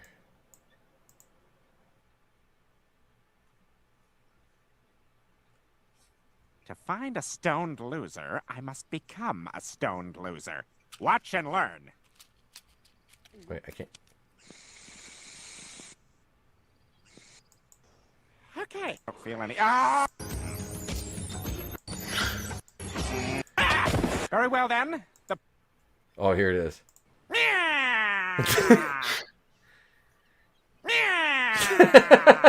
This is your elegant plan? You think I'm gonna give you the money to get you to stop making that noise? Yes, I'm here. Did you want to try paragliding? That's the part right there. I'm saving that. That's gonna be a GIF. That's gonna be a GIF. Is that? That's fucking great. I'm gonna use that during. That's gonna be real prevalent during the season finale of Batwoman review next week. Which I'm gonna try. I'm gonna try to go all out and make that. Oh God, Brutal Morningwood. There's a remix. Grace Randolph and Roger. So oh, challenge accepted. We can do that. We can do that. I'm gonna try to make the finale review is gonna be like a double. It's gonna be like 4. I'm gonna make that bitch like 40 minutes long. So being for an epic, it's God.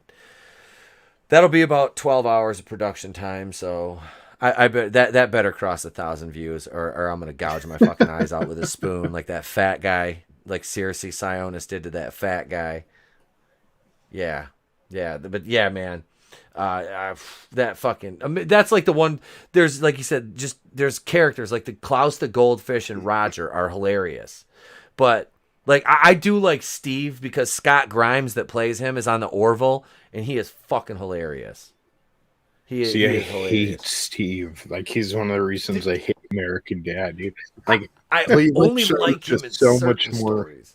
Yeah, it's just Cleveland shows so much more digestible for me. Oh, dude, the Cleveland show is 100 times better than American Dad. Like, there's not even a fucking, there's not even a competition there.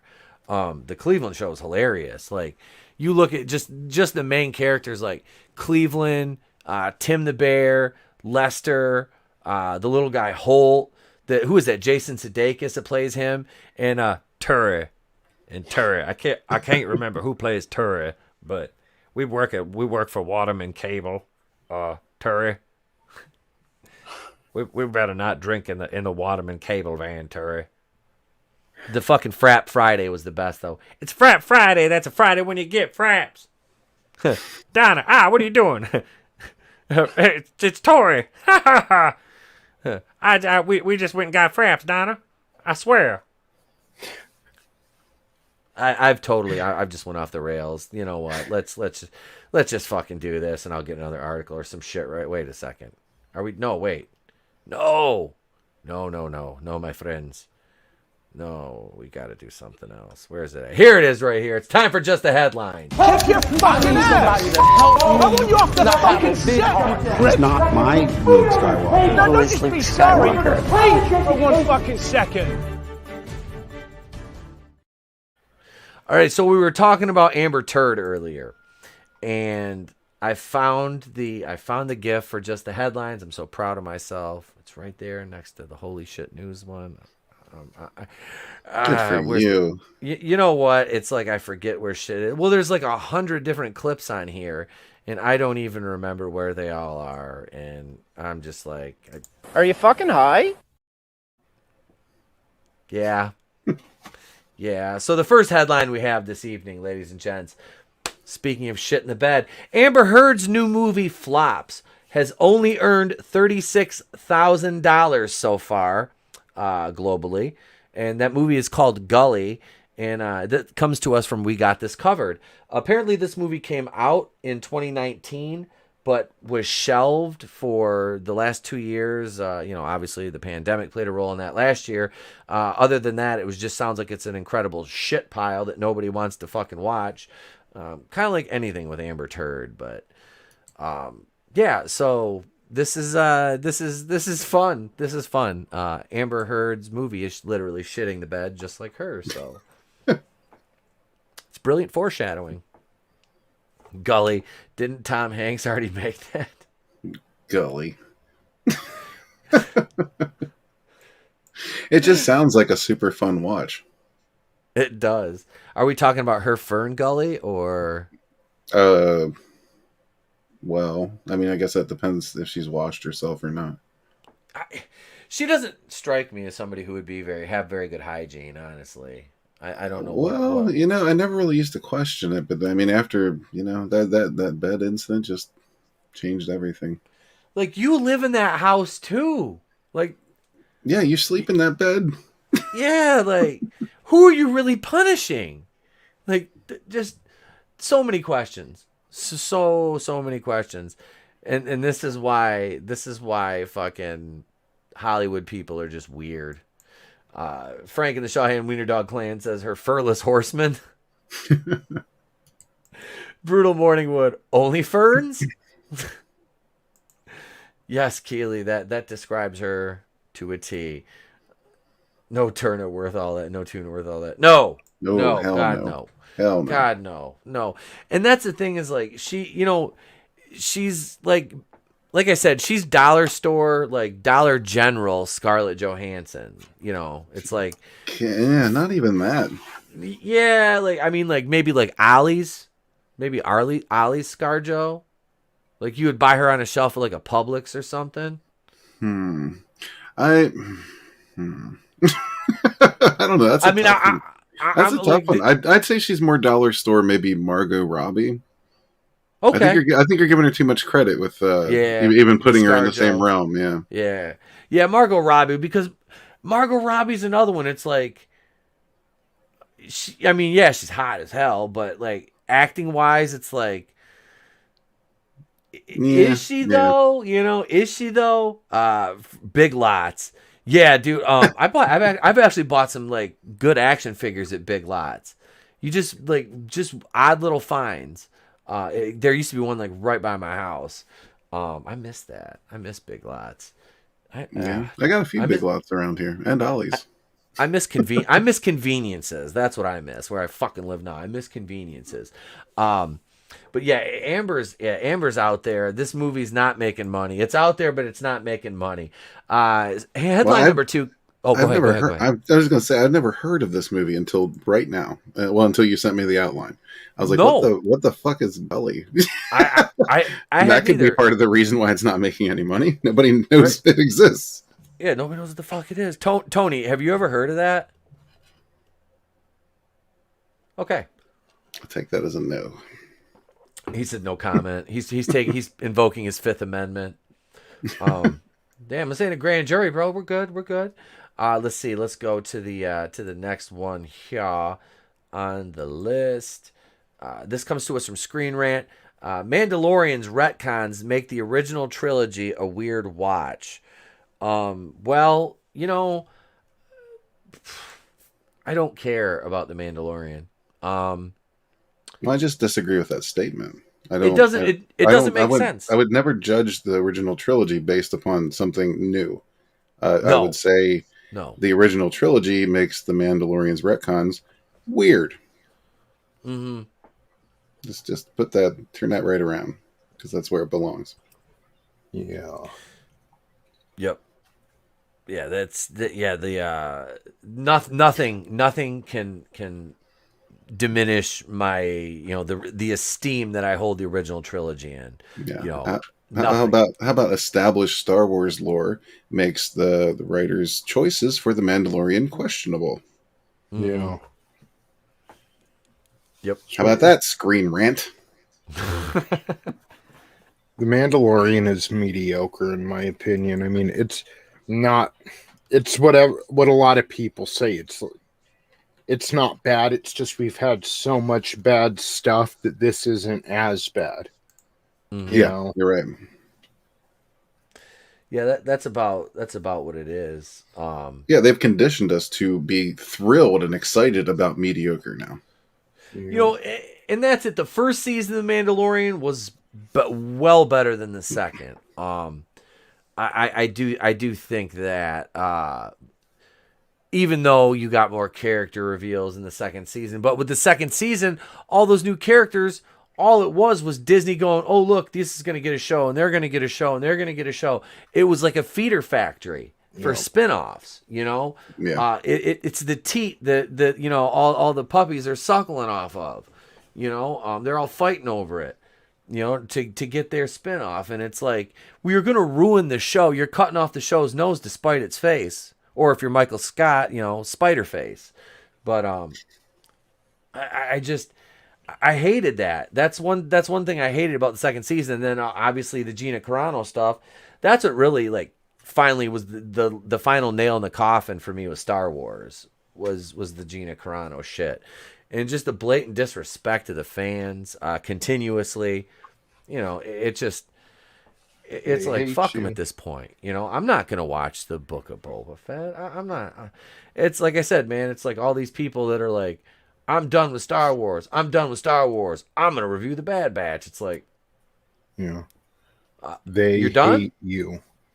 Yep. Yeah, they do. They fucking hate you. They do. They hate you. They don't. You know who doesn't hate you? The Red Gaze. The Red Gaze is selling SUNSWORN right now. It's on demand in IndieGoGo. Go check it out.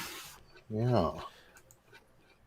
So you're support people that want to entertain you. Support people who put passion into their work, because you can feel the passion. These people, it's not even that they're confused. They hate you. And yes, a lot of people tell you, oh, no, support the good stuff and they'll listen. No, because you're supporting the good stuff, they can get away with the bad stuff. So stop throwing yourself at the mercy of tyrants. And how many times are we going to say, oh, look, they're turning it around, only to have shit stuffed in your mouth, and they hold your nose so you have to swallow. Yeah. Stop swallowing that shit. Stop putting it in your mouth. There's a lot more delectable dishes out there. And they make like a polyamorous rock. Yeah, pilot. yeah. Geode, man. Geode, the fucking pilot of a ship called Vessel. They hate you. That's creativity at its finest right there. They sat around the writer's room. What's going to fire the internet up the most? What's going to piss the fandom in? And they made a fucking rock into a character. They hate you. Yeah, you realize they were probably just sitting around laughing at the Star Wars fans when they made that character. Yeah. Look, they were. Look, these assholes will buy anything. We're going to make this stupid rock. We'll call it Geode because that's clever. Isn't that clever, Pablo? Yeah, that's clever. And you know what? We're going to put him in a ship, and we're going to call that ship Vessel. And these idiots will just eat it right up. And there's another pilot named Leox Gaiassi, that or whatever his fucking Gaiass. Hail Black Rose Comics. What's up, man? Welcome. He says, hail the chat, hail the panel. We got Vinny. Let me give Vinny a big shout out. What's up, brother? Welcome, sir. Vinny Art. Yeah. Shadow of the Kraken in demand right now. Check that out, too. I backed that one. I backed SUNSWORN. I'm looking forward to those. SUNSWORN, get it at 250 backers for an extra free black and white version. There we go, right there. There's another link in the chat there. There's the link to Shadow of the Kraken. It's in demand right now. If you want to grab that, I suggest it. It's a fucking, the art is gorgeous. I can't wait to get my hands on that one too, man. Like I said, Support the independent people. Why would you give your money to people? Why would you? Do you make a habit of giving your money to fucking people that hate you? Because do you seek out those people that you know actually truly despise you, if you have any, and do you just throw your money blindly at them? No, I don't think you do. So why would you pay Disney? Because Disney doesn't like you. They think you're a fucking moron, and you're just gonna blindly give them money. And in a lot of cases, they're right. And that's why they sit back and, like Tony said, they laugh. Lucasfilm continually defeats the fandom menace because we fucking let them, and we have nobody to blame but ourselves. You have done that yourself. Yeah. Do you like it in the ass? Because that's where you're taking it. Yeah. If Gina Carano came back tomorrow, your reaction should be so. Yep. Correct. Or even better, why the hell would she do that? Exactly. Yep. Your reaction should be ready for it. So just like that. Just like that. With Grace Randolph's stroke face. She looks like Jim Ross. Oh, poor Jim Ross. I'm gonna, goddamn it, King, you son of a bitch. Where's fucking Jamie Dundee? That son of a bitch ran up a $3,000 taxi bill. Where's Oklahoma and his barbecue sauce? Yeah. Fucking Ed Ferrara. Yeah. I love how Vinny and the Wiener Dog Clan showed up in the chat at exactly the same time. Oh shit! Just for that. So there you go. You get another one. You get another one. Jeffrey Tubman has a stroke face. Oh, Johnny Cates says, "Don't you dare compare JR to that." You son of a bitch. Ladies and gentlemen, it's me. I'm good old Jim Ross. Boomer Sooner. Where's my homeboy, Dr. Death? Oh, wait, he's dead. Never mind. Jesus. Well, fuck, man. I'm the same person that, like, every time anybody's like, if you could book anybody in a match, who would you book? I'm like, Chris Benoit versus Eddie Guerrero in a Stairway to Heaven match. How about Owen Hart versus Droz in a Falls Count Anywhere? Jesus. That was really the age, though, wasn't it? Is that the age of wrestling that you liked, T-Tep? Oh yeah, dude. That's the Attitude Era. See, I was always a WCW purist. Because I grew up watching the NWA and shit like that. You know, I always loved that Southern, like, Smoky Mountain wrestling and shit. The WCCW from Texas. You know, I watched WWF, don't get me wrong, because it was, you know, more readily available. But, you know, I had satellite, so I could pick up those, you know, wild feeds in the Southern fucking shit, you know, and I loved it. And when, like I said, when WCW Turner bought NWA and turned into World Championship Wrestling, yeah, I was hooked. But the Attitude Era, totally was like, that was my like 18, 19, 20-year-old right there. I was a huge, like I said, I was a WCW fan, but Stone Cold was always my boy. I loved Austin. I did. Goldberg, not so much. Outside of the fact, tiny little legs. He did have little girl legs for that fucking. I was always like, this motherfucker is like this wide. And he's got these, like, I've seen female bodybuilders with bigger legs than him. Like, I was like, he's walking on chopsticks. Bro, I think my calves are like the same size as his. Like, I mean, his like shoulders are, like I said, he's still like wide for an old. He's 50, 52. But I mean, he's still big. But he did have some little ass legs. That's what made me leave, because he jackhammered the Giant. I think he put him up in it. I was like, you know, how the, he's a strong motherfucker, but I mean, like, dude, there's a limit. Like, I'm surprised his shit didn't buckle like Sid Vicious jumping off the fucking second turnbuckle.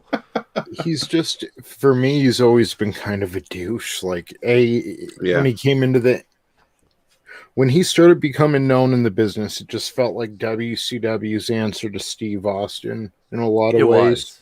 So then his attitude, like he's very entitled, like he expects things in the business, and meanwhile he's putting Bret Hart out of business, and he's just not a safe worker, but he expects things to come right, and he's not that great. Like, he isn't a good wrestler at all. He's just good at winning, and anyone can do that, really. He was just lucky enough to be put in that spot, and I don't hate on him for that, but just his attitude behind the scenes is really like, you should be glad you've gotten all the blessings you have. I don't know. I feel that way about a lot of people, though. Yeah. A lot of people just do not appreciate what they have. Mm-hmm. Oh yeah. I see the Frank say ECW. If you watched the Batwoman video today, if you saw the clips that I was in the video, I had that ECW shirt. That's a 1997. I bought at, I want to say it was like Sam Goody. My dog's going nuts, barking at something. Somebody's probably walking by my house. Sorry, my killer's out there. My big fucking 700-pound fucking Mastiff. She's 25 pounds, but no. The ECW, man. I the first time I ever saw that, the first match I ever saw in ECW was Shane Douglas versus Al Snow. And Douglas was in the ring. He was the champion at the time, the heavyweight world champion. He's cutting the promo, and Firestarter hits by what was that? That Prodigy. That was Al's. No, was it Fire? Yeah, Firestarter was his ECW theme. And Al Snow, he had the head, the white mannequin head, and he shoved it out through the curtain and just started, all you saw was him going like this with the head. And then everybody in the crowds got him because that was his gimmick. And he'd come out and everybody chant, head, head. They fucking filled the ring up with those things on Douglas. Snow came out, just Pearl Harbor, bop, bop, bop, got into it, hit the snow plow on him. Douglas powdered. And it was just during a promo, it was fuck. I was hooked. And then I saw a New Jack, God rest his soul, who just died, Jerome Young. Well, like I said, you can only do so much cocaine at the age of 50 before your heart fucking says, hey, motherfucker, I'm going on permanent sabbatical. That's what happened to DMX, God rest his soul, too, I'm sure. Same thing with New Jack, man. That motherfucker, yeah, well, he fell off a 25-foot scaffolding and cracked his skull wrestling Vic Grimes because Vic Grimes' bitch ass didn't want to jump, and New Jack fucking pulled him, and Vic landed on top of him. And then when they did the match again, New Jack literally tried to fucking kill him. Yeah. Oh, but anyway, we'll jump into the next topic here, which we're gonna wrap the night with. But before we do that, I have a quick question, if you don't mind. Oh yeah, we got one more headline anyway. Go ahead, bro. I just always wanted to know: am I the only person who was ever a Kurt Angle fan? Because everyone I've ever known has hated that guy, and I liked him a lot. I fucking love Kurt Angle. Yeah, I really appreciate it. See. So I don't mean to cut you off, Etep, but let's talk about fast rises to stardom. We talked about Goldberg. Let's talk about Kurt Angle. He deserved and appreciated everything he had, and he really, I mean, that dude, I'm not going to say anyone can wrestle, but not a lot of amateur wrestlers, transfer over as easily to professional wrestling, but that guy is like a craftsman at every aspect. From the personality to the technicality to psychology and just everything. Kurt Angle's, it sucks he kind of went off the rails in his later years, but yeah, dude is one of the greatest, like truly. Good. I'm glad to see that. And he's getting a lot of support from the chat too. That's awesome. Because I don't, maybe it's just around here. I don't know. Every wrestling fan I've known around here, especially back at the time, they were like, fuck Kurt Angle, that guy's a dick, blah, blah, blah. It's like, but come on, you gotta appreciate what he does in there. Oh, there was runs during his career where I couldn't stand him, but I always appreciated the talent. And that was the thing. Like even in the days I call myself when I was just nothing but a mark. I loved Angle, and Angle was supposed to go to ECW. before he ever went to the Fed. The reason he didn't go to ECW was because the fucking night he went there, Paulie had him come in, and Angle was, I think he was in the gorilla position watching the fucking show. That's the night that Raven and the Gathering crucified the fucking Sandman in front of his son. And Angle's a big Christian, and Angle was like, what the fuck? So Angle bolted, went to WWE or WWF, signed his contract there, and Paulie made fucking Raven come out and apologize to the crowd. They had never done that in the history of ECW. Had to apologize for anything they did in front of that crowd. And yeah, that was fucking that. Oh God.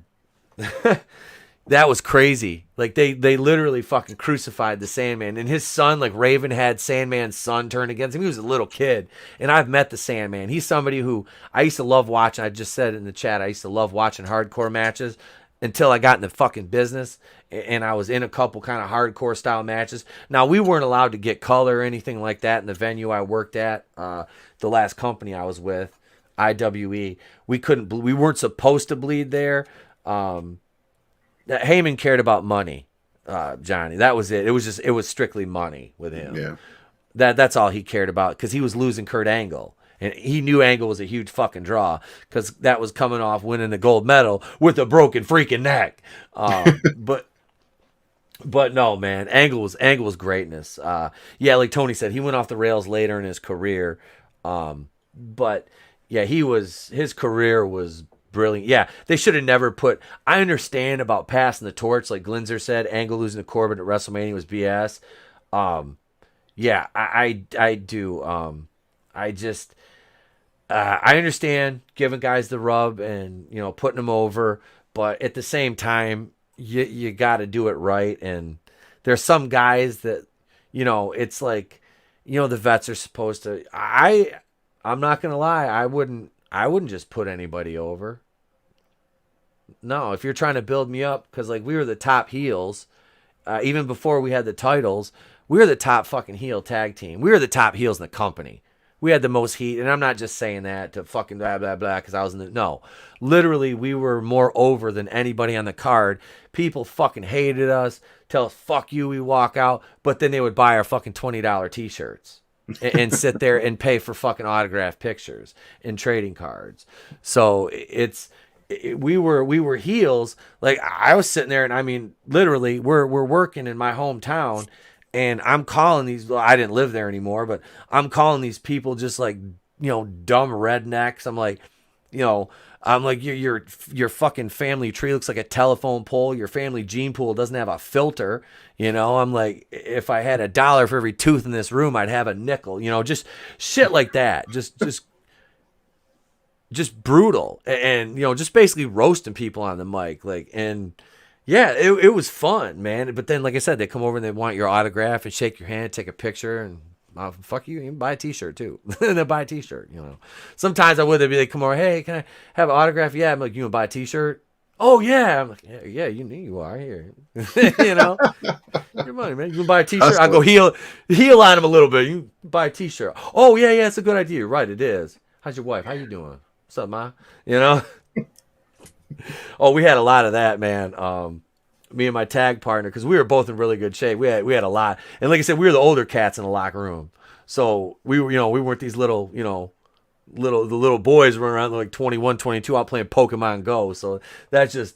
It was funny. It was a different world when I left, though. Like I said, it was like the rise of the soy boys in pro wrestling. And I hate when that happens anywhere, and it happens so often.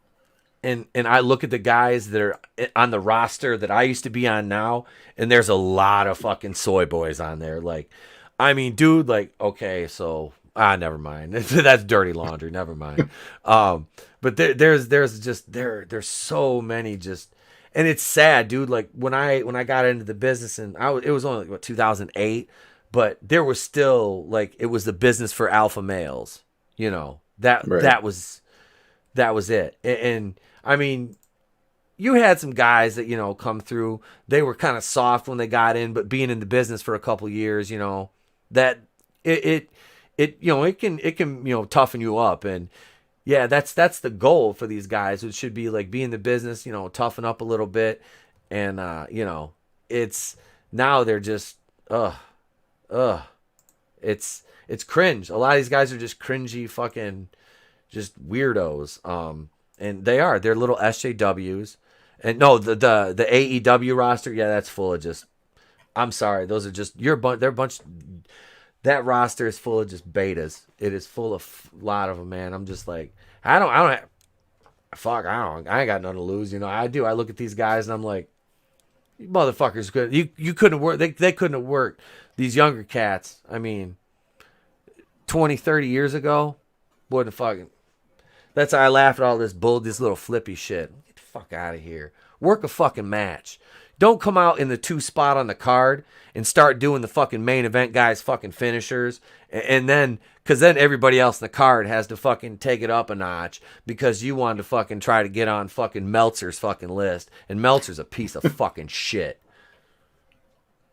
I kind of went off the rails there. But yeah.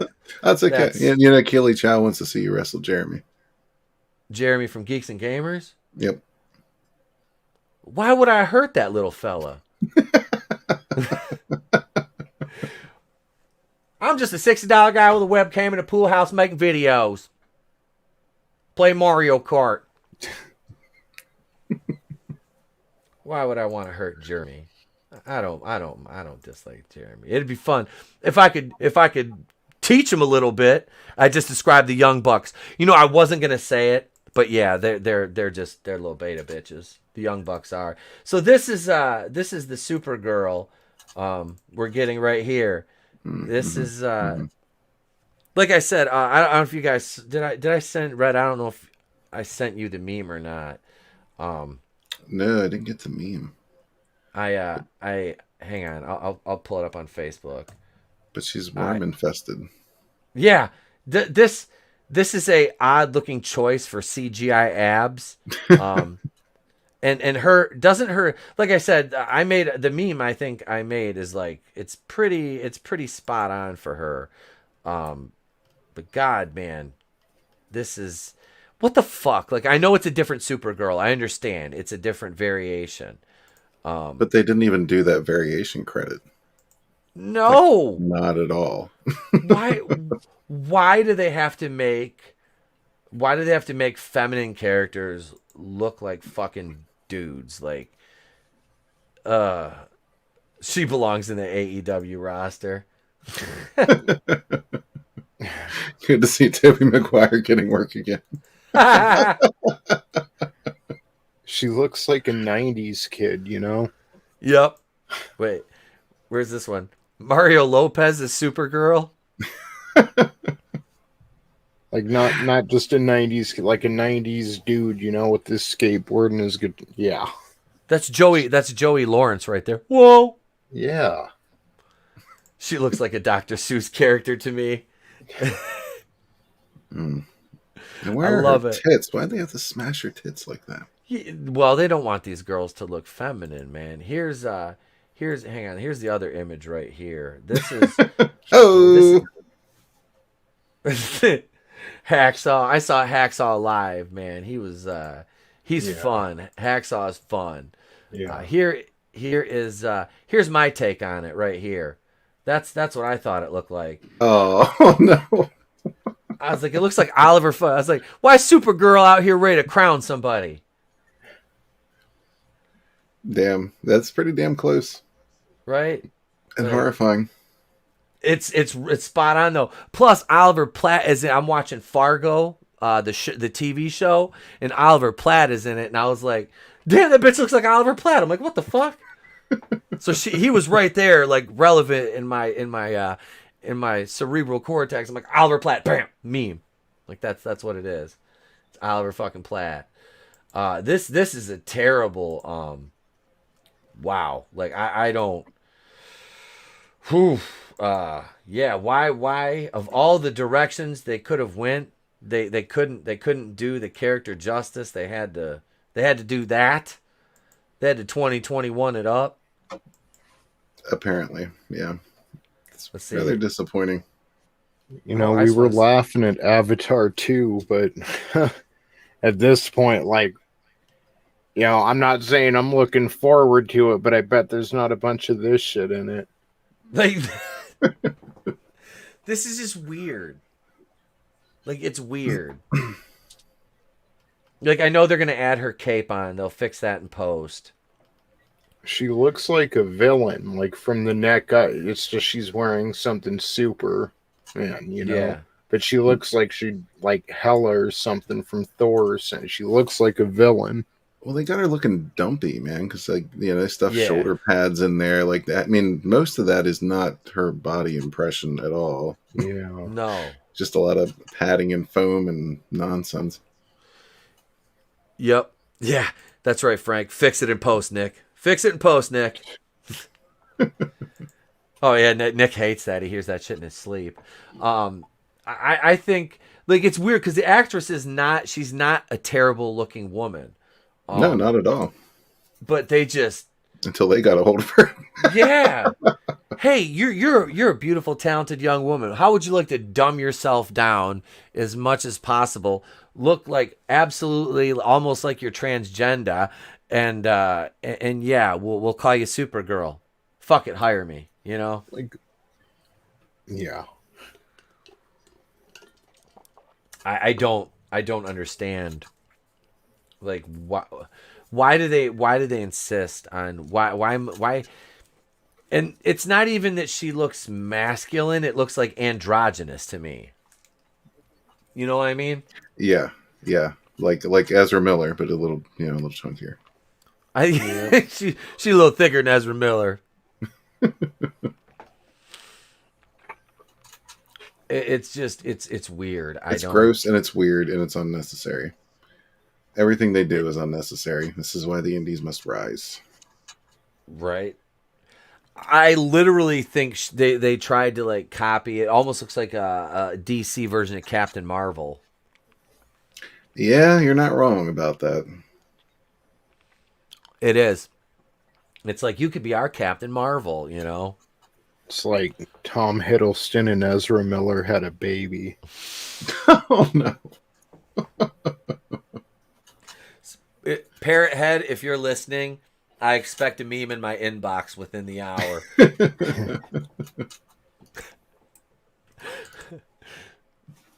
Oh, that is that is a frightening thought. Oh God. It's just gross. It is. It's fucking weird. I mean, like, see her costume. I didn't even read this. Her costume looks similar to Cat Pan Mediocre, with it being mostly blue with red parts on her upper chest and shoulders. Affleck's appearance won't just be a cameo. I'm good with that.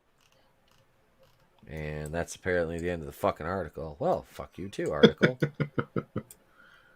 Oh man, but so Michael Keaton. I mean, it's good to see Michael Keaton back. You know, I do. I want to see him be an older Batman. That'd be kind of cool. Yeah, I wouldn't mind that. I'm not sure this was the way though. Yeah. No, it's like I said. Everybody's like, "Oh, well, this guy." This guy directed It, and I'm like, well, I've never seen the new It, so either of them, and I won't watch them. So I don't know. I don't know any of his other work. I have no idea. Yeah. Well, the first one was actually pretty decent. I was surprised how decent it was. The second one, yeah, kind of mediocre. Yeah. I don't know. I watched the original one, like the miniseries, you know, and I saw it like all edited together. It's, you know, Tim Curry, man. You can't replace that. Can't replace the legend. Nope. And they try to do it all the time. Yep. You know, like I said, that was like Jackie Earle Haley playing Freddy Krueger. You know, guy's a great actor, but just that role, you can't. I don't care. You can't fill those shoes, man. Robert Englund is the only person that can ever play Freddy, you know. It kind of feels like, okay, you know how like cars back in the day had a lot more personality to them, like you Yes. It feels like that with people now, like we used to have Tim Curry and like all these very distinct people, and now it's like a lot of them are just so run of the mill. Like they're all just a bunch of basics. Yeah. Well, yeah, and you saw that start to come to being with like the death of the action star, right? Because like the action stars just faded out; they didn't get any proper replacements, and now we just started, transitioning people from whatever role into action roles now, and now everybody just does everything, and yeah, that's where we are. Yeah, like Mark Ruffalo. Yeah, Mark, yeah. Mark Ruffalo is the Hulk. Yeah, bad. See, I liked, don't get me wrong, I liked the movie Troy. I did. I enjoyed it. But I never wanted to see Brad Pitt as an action hero in any way, shape, or form. I never wanted to see him portray Achilles ever in my life. But yeah, that's kind of where it all started. I think that was the downfall. Right about there. Right about that time. Yeah, somebody posted a meme of that. It was like action stars, in the 80s, and then action stars today. And it's like, it just looks like a bunch of little boys, the guys today. It's just, God, like, back to Ezra Miller's Barry Allen. Oh, yeah, Ezra Miller just screams superhero, doesn't he? Yeah, slapping fat girls in a grocery store. Ezra Miller choking fat bitches while he's wearing a dress and flip flops. What happened, and how do we go back? I don't. Where's Doc Brown? No, it's actually be Jack from Lost. We have to go back. Why? We have to go back to the island. You can't sit there and tell me this is the way it was supposed to fucking happen, because I don't believe it. Yeah, I'm not. If I can buy or sell that, I'm definitely selling it. That this was the way it was supposed to go. I will sell that. I mean, it's like, I don't know. There's one good thing though, and I think Jesus Christ, I can't even do it. He loves punching fat girls. You want to fight? You want to fight? Need help? Get away, Ezra. Ezra's like, come on. I want to see him and Adele get into it. Adele, poor Adele. She lost a whole bunch of weight, looks really good, and the SJWs got mad because she was like their fat icon, and they got pissed at her for losing weight. Yeah, that's who these people are. How dare you be healthy? How dare you? Body positivity, bitch. You should have stayed fat. Like, what? My body, my choice. No, that only when they say so. Right? Have you gotten your vaccine, by the way? Oh no, I have not, and I'm not going to get the poke either. But they've been making so many catchy songs about it, ETEP. That hasn't convinced you? Did you see that one with that bitch that split herself in like 6? Oh, no, but I wish she would in real life. Yeah, so do I. I was like, just rope yourself off in like 6 directions and tell all the vehicles to go at the same time. It's like kind of like in the end of The Hitchhiker. Yeah, that was. I saw it this morning on Twitter. Somebody posted it or retweeted it, and I was like, oh, this is fucking terrible. Oh, yeah, I can't even remember. Past that. Did she have dark hair? Yeah. She was wearing like a black shirt and had a. I scrolled right on past that. Of course, she was singing wearing a fucking mask. Of course. Yeah. No, I just. Yeah, I saw that. I watched about 30 seconds of it, and I'm like, okay, this is as bad as the one with the little fucking soy boy going, Dr. Fauci, give us vaccines. My God. I was like, did you ever have any testicles, or were you just born with a mangina, motherfucker? Like, how many Frozen TikTok videos are there of young guys in their 20s getting up and singing Frozen songs on their way to the clinic? Like, oh, what? that Why did that dude use the Elsa filter? Like, what the fuck is wrong? You are a grown you're motherfucker. You are a grown ass man, and you're using that Elsa filter, singing a song from Frozen about getting a fuck you. And Frozen 2's been out for years now.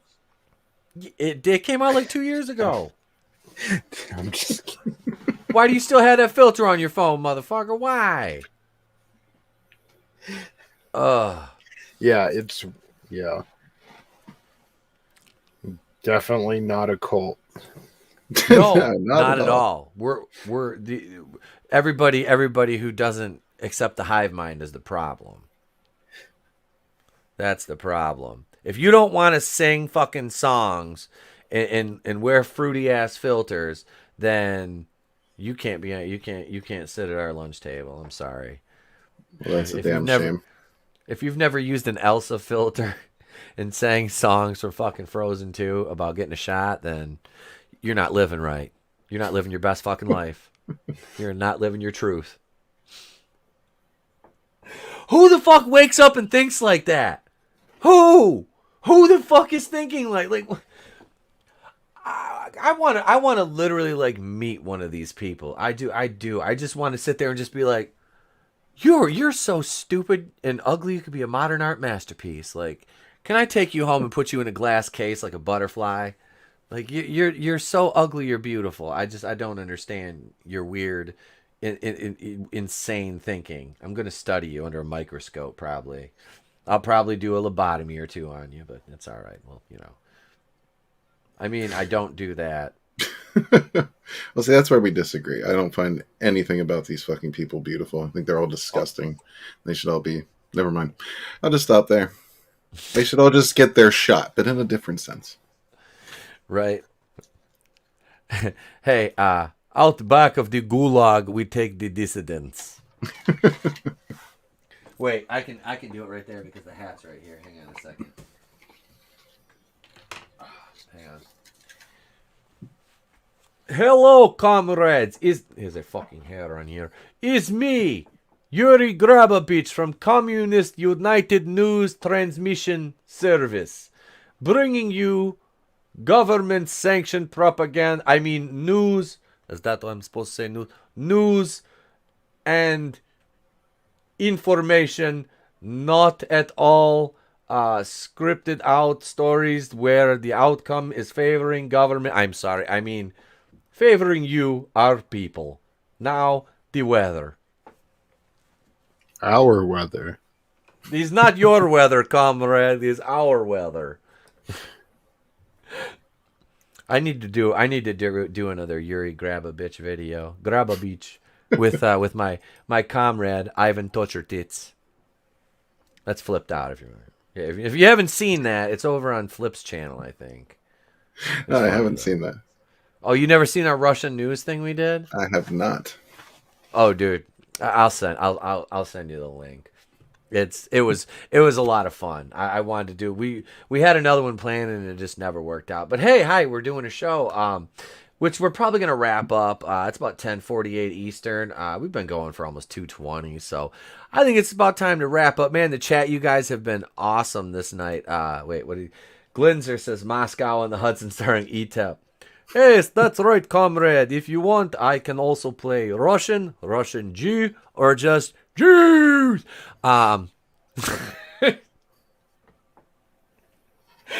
damn it, Tony, why'd you make me do that? Wait, here, hang on. There's another one on here. It's not just that one. There's another one on here somewhere. But seriously though, why would you make me do that, Tony? Why? Why would you make me do that? Oh, look, Joe's feeding them pennies. Oh, somebody take a picture. All right. Tony, what do you got coming up? You just released a video tonight. Yeah, the first episode of the classic Masters of the Universe animated series. The Diamond Ray of Disappearance. Yeah, so I just uploaded that fresh. Go check that out.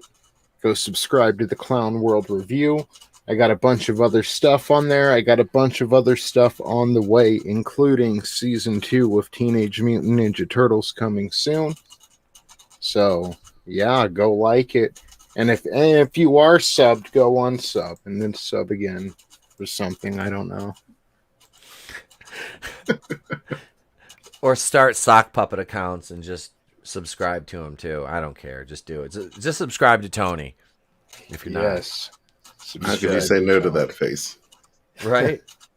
That says nothing but American pride, comrade. Look, our flag looks wonderful. Yes, not your flag, our flag. Thank you, though. Thank you, Tony, man. As always, brother. Appreciate it. Thank you. And last but certainly not least, Red Kurt Angle Gaze. Hey, what's up? Yeah, subscribe to Red Gaze on YouTube. Join the Gaze community at the Red Gaze on Twitter. If you are curious as to what else might be out there, rather than this mainstream garbage that we've been consuming for God knows way too long, I started doing a video series called Entertainment Alternatives. So the first one I put up, I think on Friday or Thursday, but I'm going to be doing more of those. Just feature some independent campaigns, some comics, novels, whatever I see that I think looks good, or stuff that I already have that I know is good. I'm going to be putting them on there. Just kind of saying, okay, well, if you liked this and it's gone to hell, maybe you'll like these videos along that kind of theme. So yeah, check those out. I'm going to be trying to do more of those, and catch us on Rogue tomorrow, I suppose. I think it's going to be on Drew's channel, Mackity's channel. I don't know which. It's Drew. We're on Drew's tomorrow. Cool. Yeah, we're on Drew's tomorrow. Yeah, but definitely check out SUNSWORN Wings of Vengeance. Only 2 backers away from 200, which is awesome. The first 200 physical backers are going to be getting a plastic collector's card with art by Katie. When we get to 250 backers, everybody who has backed this, whether it's physical or digital, is going to also receive a black and white line art edition of the book, absolutely free, just because people asked for it. So let's do it, people. Well, excellent, man. The campaign is doing awesome. That is fucking great to see, brother. Love to see that. Like I said, you guys on the independent side right now are killing it. You're killing it, and it's great to see that. It really is, man. We got to, man. There's nobody else doing it. We got to do it ourselves. And thank you very much, sincerely, everybody who has been backing all these campaigns, who have been just putting the word out, spreading the word through social media, word of mouth, anything you do to help the independent creators out. We appreciate you very much. Well, excellent, brother. Thank you, as always, Red, for being a part of the cast here on Monday night. Appreciate you and Tony, man. Thank you so much for being part of the show, as always, dude. I appreciate it, guys. My pleasure, as always. I do. All right, let's see. I guess it's my turn. All right, so tomorrow I have just a pop culture news video coming out. We're going to talk a little bit about Steven Spielberg signing a contract with Netflix, what kind of implications that'll have. I have a video on that tomorrow. Yeah, I'll be over on Rogue Squadron tomorrow night on Supreme Heretic's channel, 6:30 Eastern, around there, anywhere from 6:30, 6:45 in that window. Wednesday, you get a video. Wednesday night, we got Going Rogue. Jay Lee, hail to you, man. Yeah, a little bit late, but just hit that like button, hang out for a few, catch the replay, man. It was a good time tonight. Myself, Tony, and Gaze. Chat was popping tonight. Thank you, guys. But Thursday, you get the morning show. Friday, another video. I will get that episode 7 review out. I'm sorry, I've been behind on Galaxy High. I got to get A Tale of Two Simps done. I've been promising that one for a couple weeks. I'll start working on it this week so I can release it on Saturday. Friday, I am going to release... I recorded with Nano Reaper last week. We recorded our thoughts and kind of review of the series finale of Prodigal Son, which was... It was like almost a month ago, but it was something I reviewed for the channel, and I did want to get it done. So I'll be releasing that on Friday. I'll edit it over the course of the week and edit that all up and get that out too. So you have content all week couple lives. Like I said, 2 more live streams to go here. Thursday, let's see. I'll be on Orville Nation Thursday night, 5:30 Eastern. Thursday evening, after supper time for you old bastards. I'll be on Orville Nation, which was cool. We had Jay Lee that played John Lamar came on the show with us, which was fun. He was really cool, super great to actually get to talk to and kind of show off the voice talents too. Especially because he was on Family Guy, so in Cleveland show I had to. And one of if you watch the Orville, what's the young man's name? Kai is the actor's name that plays the doctor Claire, her son's the youngest one. He watches our show on PJ's channel over on Orville Nation, the live stream, because he commented back to PJ on Twitter and said he was watching because we were speculating, because the last season of the Orville came out in 2017, and we were kind of speculating that how tall they would be by now. Like the boys are going to be bigger because they were both younger. So, younger kids, they grow a lot over a 4-year span. So we're like, PJ was like, they're probably going to be like, like basketball player height, they're going to be tall. And he's like, I'm not that tall yet. He goes, but the other guy, the other kid is. So, but they're coming back. So for season 3, hopefully this fall it'll be released. So if you're an Orville fan, you're anxiously awaiting. I'll be reviewing season 3 right here on the channel too. Individual episode reviews of that, because I freaking fell in love with that show. So that's it, guys. Thank you in the chat, Superfan Adam Shawhan. I will see you tomorrow. I'll text you and we'll figure out where we're gonna meet for lunch. Vinny Art, thank you, brother, as always. I'm sure we'll talk to you tomorrow night on Rogue. Let's see, Keely Chow, Frank and the Shawhan Wiener Dog Clan. Jay Lee, thank you for coming in, even if it was late, brother. Thank you for showing up. We appreciate you always. Johnny Cage JP7 was all over the chat tonight. Thank you, sir. Let's see. Glinzer was on fire as usual. Salvador was here earlier. FU Fun University. They were up in here. I'm waiting for... I haven't seen him in a while, man. I'm like... Where is Hi, I'm at Your House and your pizza's here, noobs? I missed that one. I haven't seen him in a while. Brutal Morningwood is here as always, man. Thank you. Brightest Day was here. You guys rock. You guys all do. Thank you all for being here. I'm E. Tepecuian of the Place to Be Reviews. I have been here with all of yous. If I don't see you, have a great day, a pleasant tomorrow, and I'll catch you on the next one. Remember, it's better to burn out and fade away. Star-Lord, take him home, and happy birthday, Chris Pratt. Matthew Broderick killed